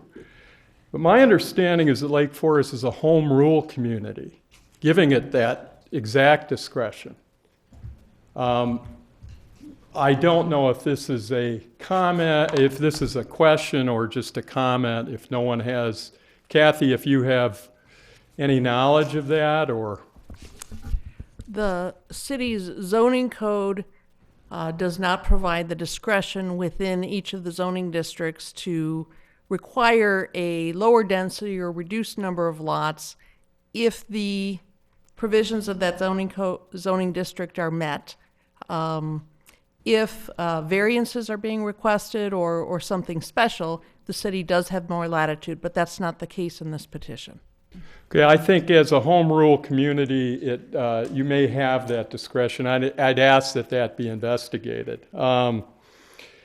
The only other thing that I have to say is I think, just let me make a quick comment. I think there may be some misunderstanding among the members of the commission about, maybe some of the members of the commission about the drainage flows here. I just want to be sure everyone is clear. That lot, you see where the existing house is. Everything to the north of that existing house flows north. But everything from the midpoint of that house to the south flows south. If you go out and walk that lot, you'll see that house is on a little hillock and that the flow is generally to the south, but that small portion on the north goes to the north. Robert, I see you just came in. I hate to put you on the spot, but since I'm up here, let me ask you, in our communication, I understood that could you please identify Robert? I'm sorry. Robert Else, who works for the city of Lake Forest. He's the engineering supervisor. Robert and I we met and talked about the drainage situation on this lot. And I was particularly curious to find out whether video had been shot on that line. Robert had told me yesterday that the developer subcontractor or the engineering subcontractor attempted to do it, but was not able to get past just a short distance south of the lot line, the south lot line of the Pierrepont lot. Is that correct? Yes, it is. That is correct.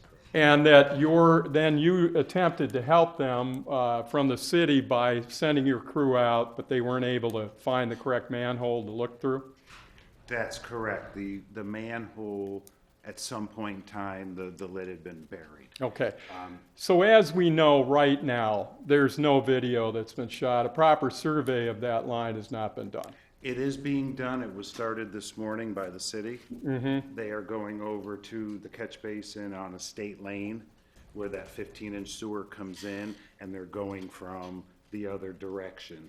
They got partially through there today, and they're going to be back out tomorrow. So they are doing a video of the condition of it, and also once they get to the end, they'll be able to locate that manhole. Okay, that's And then do great. that, yeah. But So it's that is being interesting that done. we got this far without proper drainage, even an exit point for that engineered drain solution having been done. Mr. but Kimmer, I don't I'm quite glad know that if it's this done is now. cross-examination. Okay, yeah, well, I'm done, thank you.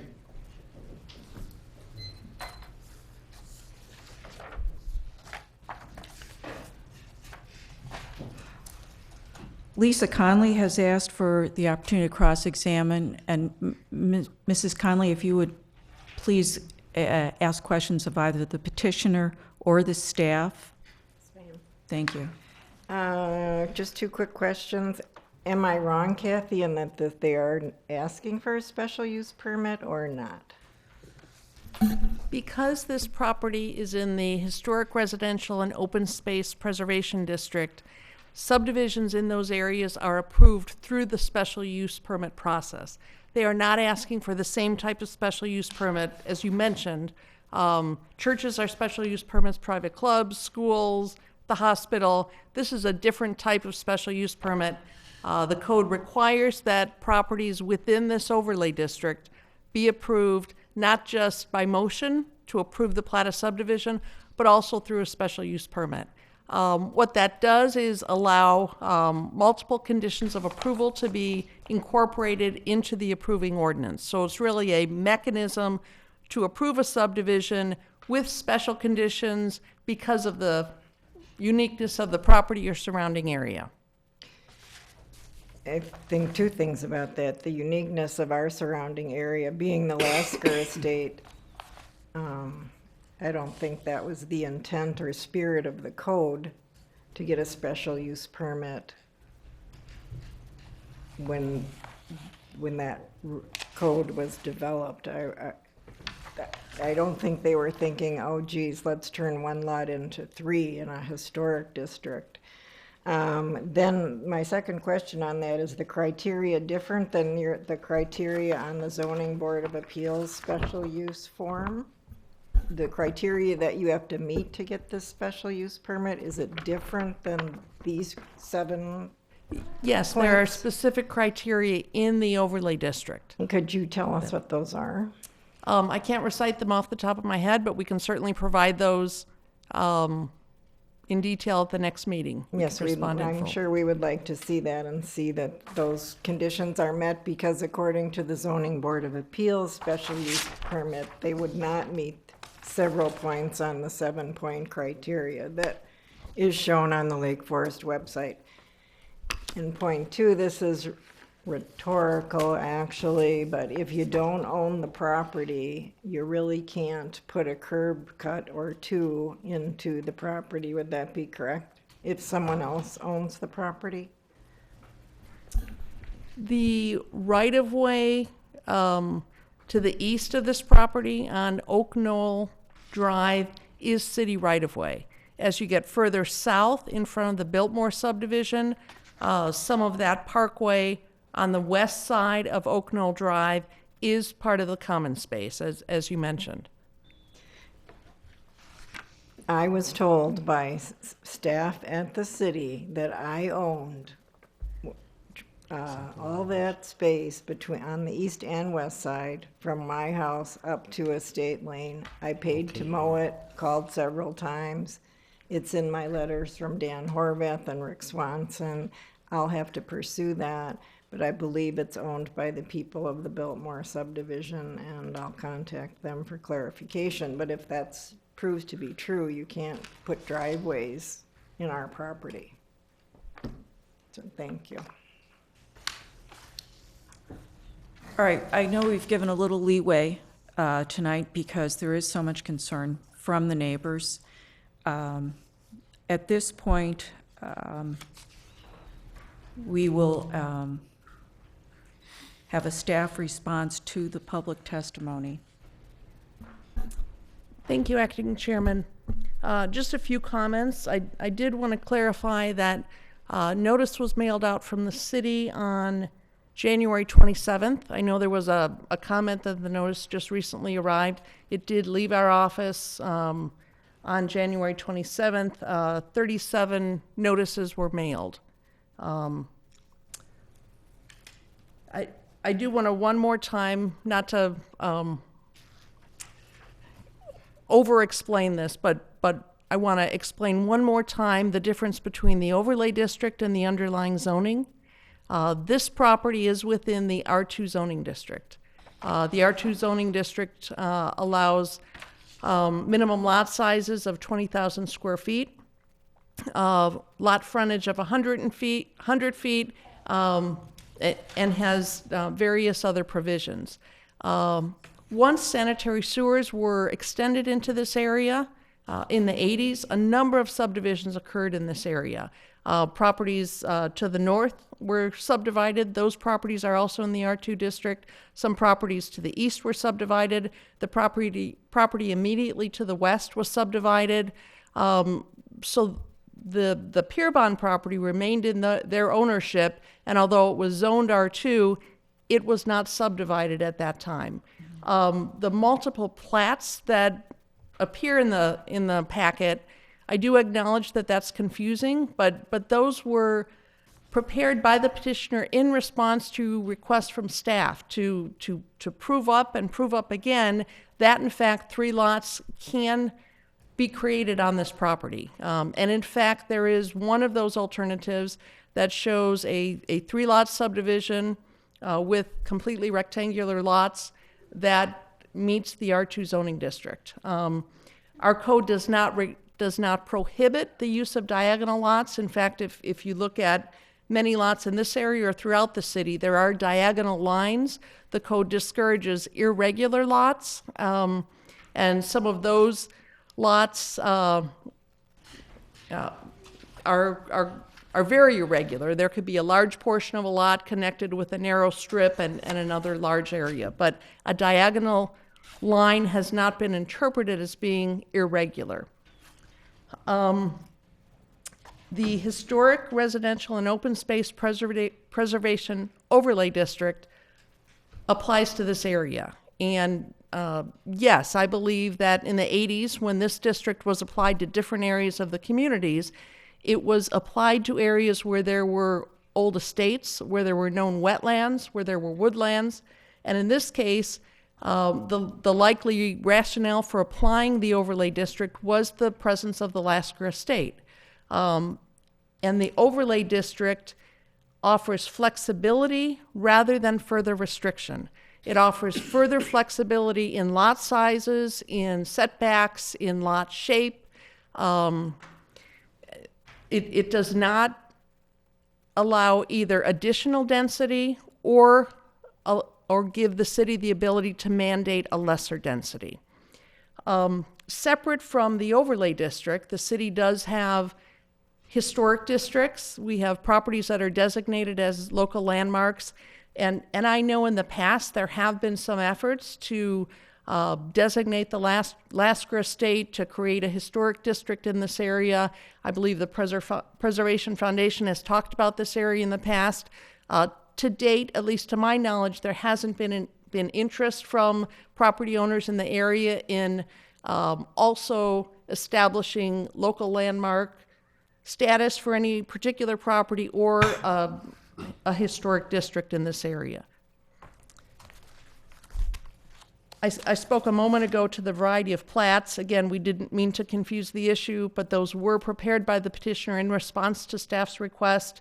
I think you heard from the petitioner that although they've offered a plat that takes advantage of the overlay district, they are supportive of simply using the plat that fully conforms to the R2 district.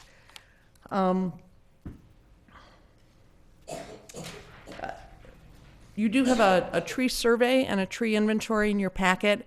The most significant trees on the site are highlighted. Those were reviewed by our city arborist in order to try to preserve the majority of those. We are proposing a tree preservation area on the north and an increased setback along the west property line.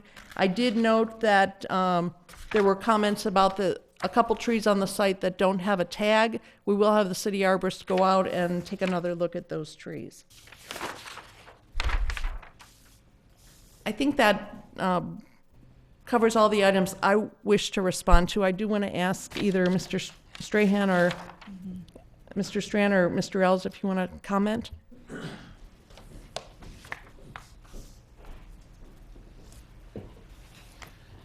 I think the one comment I would make, leading up to the meeting, we heard a lot regarding drainage from some of the upstream neighbors.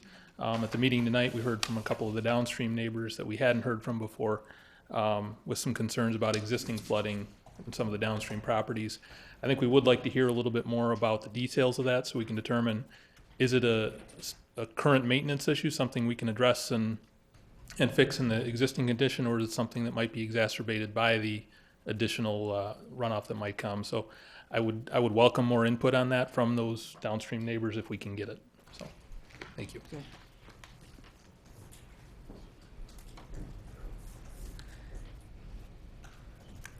Time for petitioner rebuttal. Any comments you'd care to make to any of the public testimony?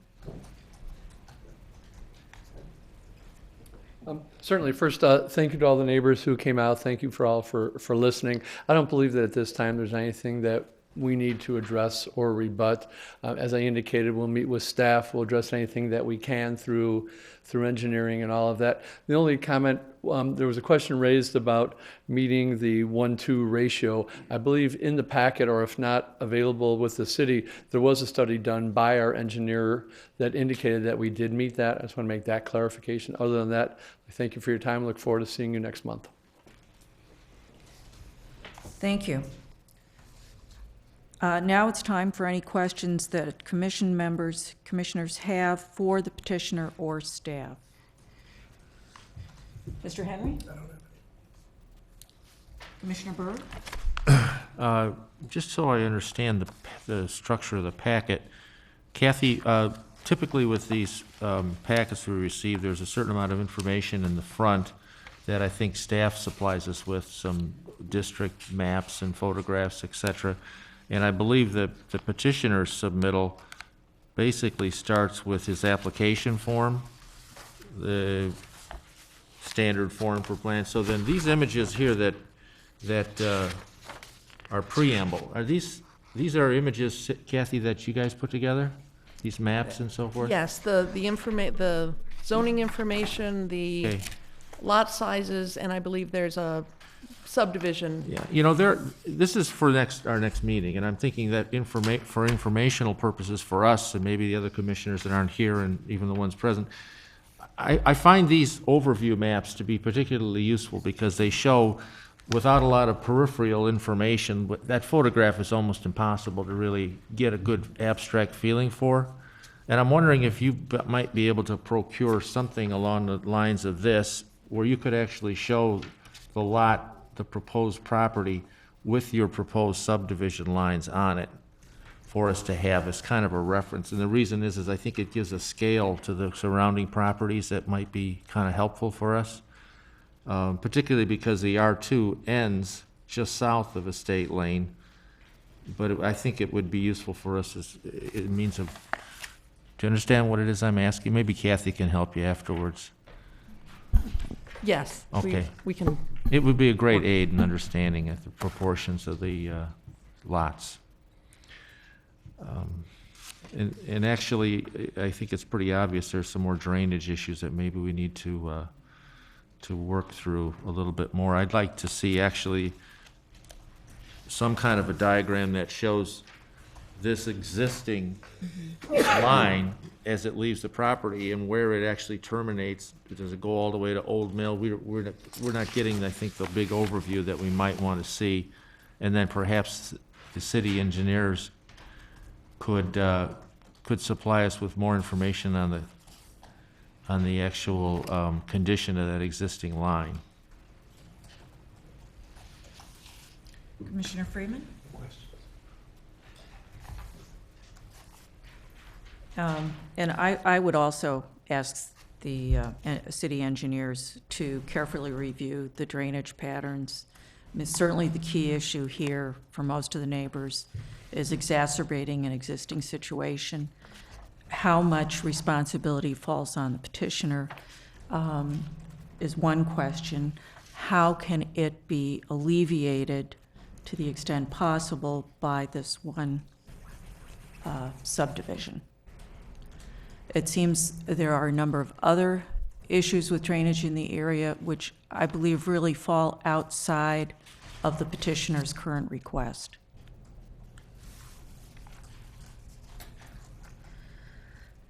Now we will have commission discussion and comment, and I would welcome the opportunity to get a feeling from each commissioner as to any strong concerns they have, additional information requests.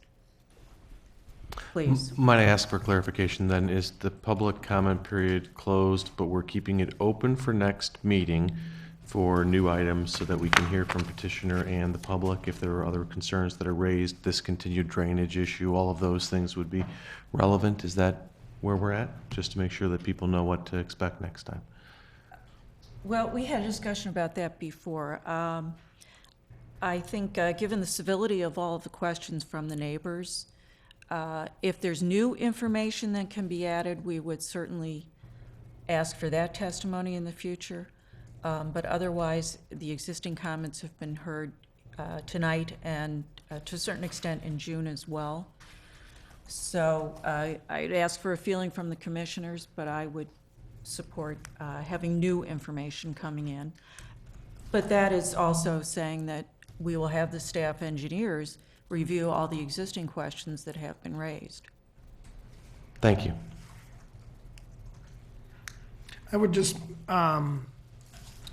the issue with the multiple plats, if we can get one plat that's actually being presented, that we can talk about and to include on those plats, the actual setbacks. There's a lot of public testimony on setbacks that was inaccurate, and that if we need to have a plan that talks about what the setback is, where the building is, how far the building is from the neighbor's building, so that everybody knows that we're talking about facts and what's being proposed. That would be my only comment.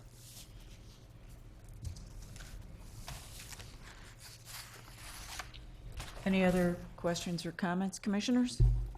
I have a few. This is our discussion period, right? So first of all, I appreciate all the comments from the neighbors, and I appreciate, truly do, the sensitivity to the density of this. I would echo Commissioner Berg's comments about the petitioner next time giving the zoning reference to it. You did a nice job, I think, with showing what the R2 zoning district looks like to the north. And that unfortunately creates a suspicion about, well, why didn't you show us the south? The reality is that to the south, it's R4 zoning, which is 1.5 acres, which wouldn't be relevant to the point that I think the petitioner was trying to make. But I think it is relevant to the residents of the area to see what exists there. That zoning, that R2 zoning, has been in place for 58 years. And I am truly sympathetic to the response from the neighbors about that issue. But I just want to be clear, this historic overlay district does not change the zoning laws. Home rule does not change the zoning laws. The Plan Commission shall, under city code, recommend a subdivision that meets the zoning requirements. So I just want to be clear as to what the role is, because it doesn't take away from my understanding of your concerns around it, but it does limit what we're able to do. As sympathetic as I may be, the Plan Commission is not here to pick winners and losers on property value. The Plan Commission is here to enforce and make recommendations on things that meet the zoning code. And I struggled with this a great deal for that reason as to what the role is. And I struggle with the homeowners' concerns about changes to their sight lines. But when your sight line is on a property that you do not own, pay taxes on, or maintain, you have no property rights over it, and that really limits our ability to do anything about that. So what I would suggest, and this is really where I get to my comment, and it goes a little outside of the petition that's before us, we have, there's been concern, and rightfully so, and this relates to both the zoning as well as the drainage issues in my mind. You have two properties to the east here across Oak Knoll that are also in the R2 zoning. And what I would encourage the neighbors and the city on its own initiative and our city council to take a look at is, in the materials that I've seen, certainly the neighboring property at 1357, in the submissions that are before us, the sworn testimony, that homeowner seems to be supportive of what is more in line with an R4 zoning. The neighbor to the further east is somewhat hampered by the existence of a cul-de-sac. That certainly would, in my view, and I'm no expert on this, so don't take this as a pronouncement, and there's no petition before us.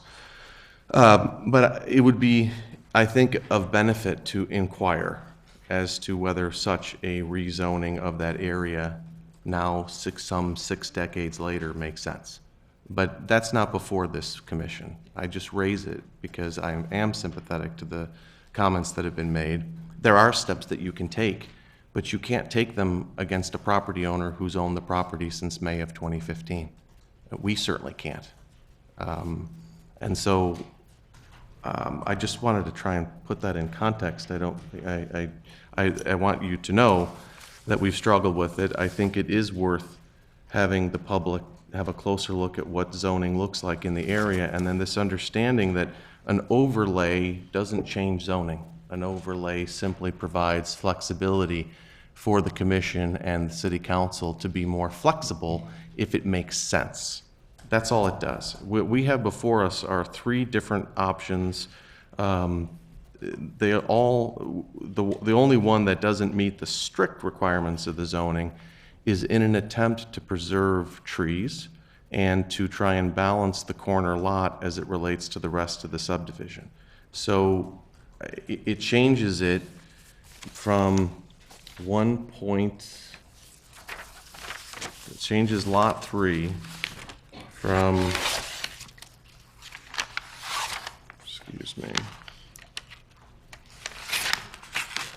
from a ratio of 1.987 to a ratio of 2.025. That's the difference. If we want to go on strict adherence to the zoning, we can keep it at the 1.987, and there's really nothing for the commission to act upon. But if the 2.025 is 0.025 change allows for a tree preservation area on the north part of Lot 2, if it provides that therefore the driveway has to be moved further south, if it provides for an additional 10 to 15 feet of reduction of the setback on Lot 3, it strikes me as a reasonable attempt to try and work within the structures that we have. So I know the reason we have these multiple versions is because the city has challenged the petitioner over and over again to say, prove it to us, show us that it can fit. If it can fit, how does it fit? Try it again, do it a different way, do it with straight lines. And when those proposals come back and they all meet the zoning laws that have been in place for 58 years, I struggle because I don't think I have the ability to do anything beyond what's in the power of this commission to do. So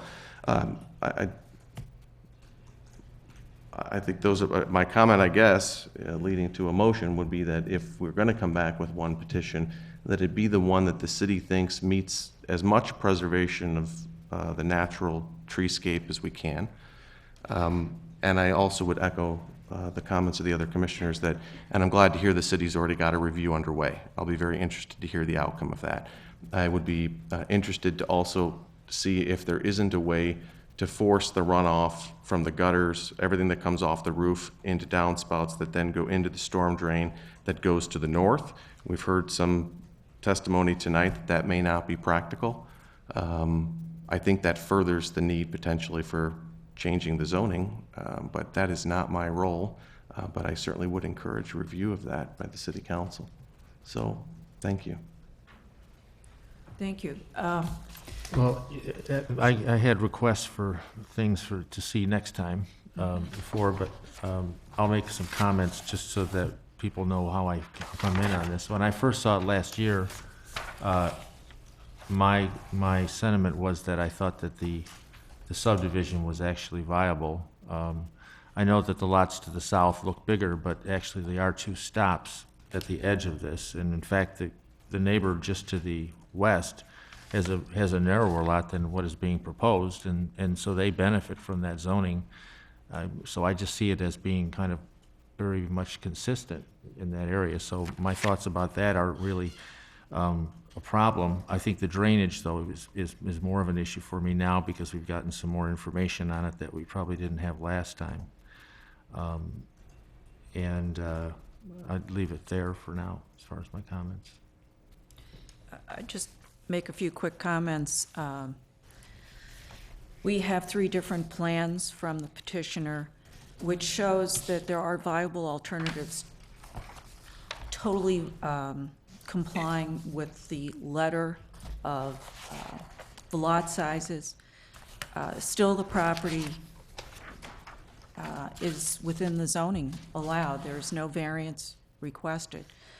Also, a number of the public have commented on historic preservation, yet we know that the petitioner, and I don't know if you've seen all this, but the petitioner has done some research, and there is no architectural or historical significance to the existing structure that is to be demolished.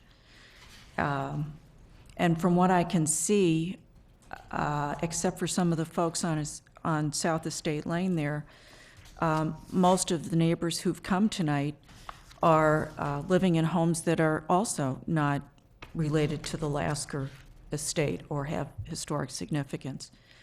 I am concerned with the drainage issues, and we are recommending that city staff do everything they can to ameliorate any situation on the drainage. As I said, I think there are some other existing drainage issues. Had friends who lived on South Estate Lane, so I know what Ed's talking about. But that seems to be an issue now, and if anything, it will not be worsened.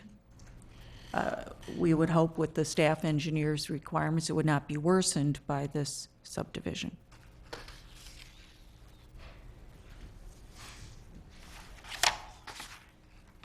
All right, any other comments or questions?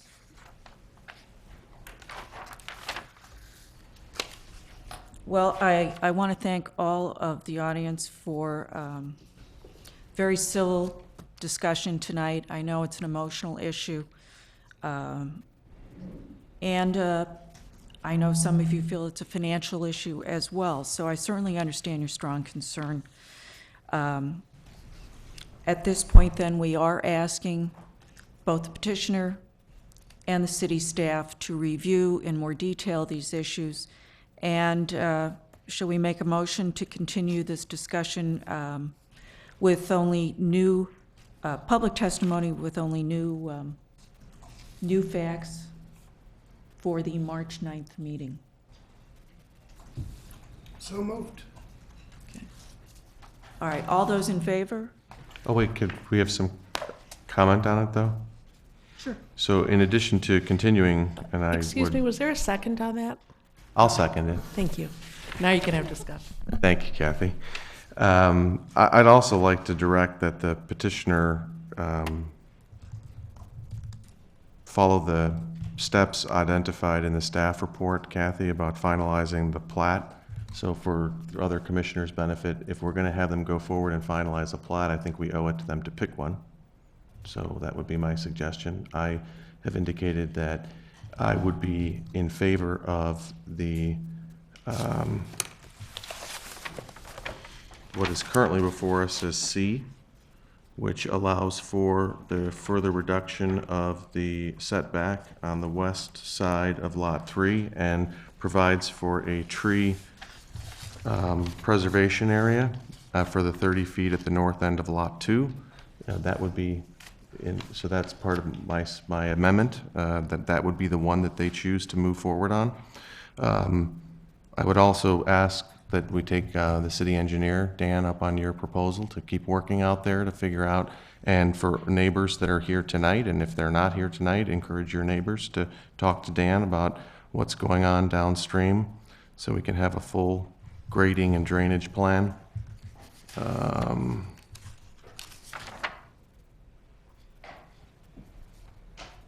And then Want to also make a condition that the rear setback be increased to 45 feet for Lot 3?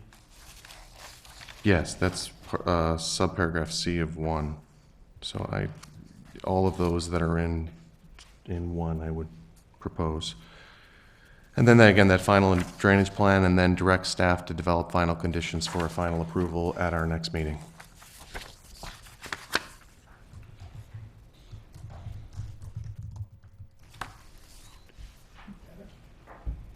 So that's my amended motion. Have a vote. Yeah, I'm just wondering if there could be some changes, given the new information, between what's in here and what might be the final request. As far as redesigning the lot plan, My understanding is the proposed plat is on C. yes. So I think the question would probably come up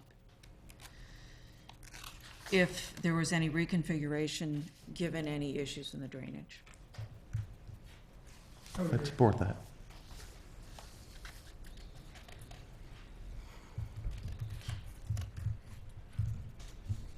So do we have a second to the motion as amended? I second. All those in favor? Aye. Aye. The motion is carried.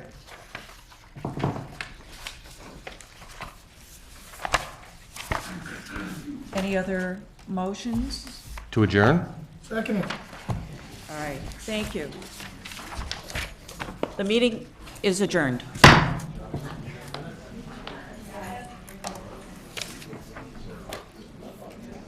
Good job, Commissioner. Were you here last summer for this one? No.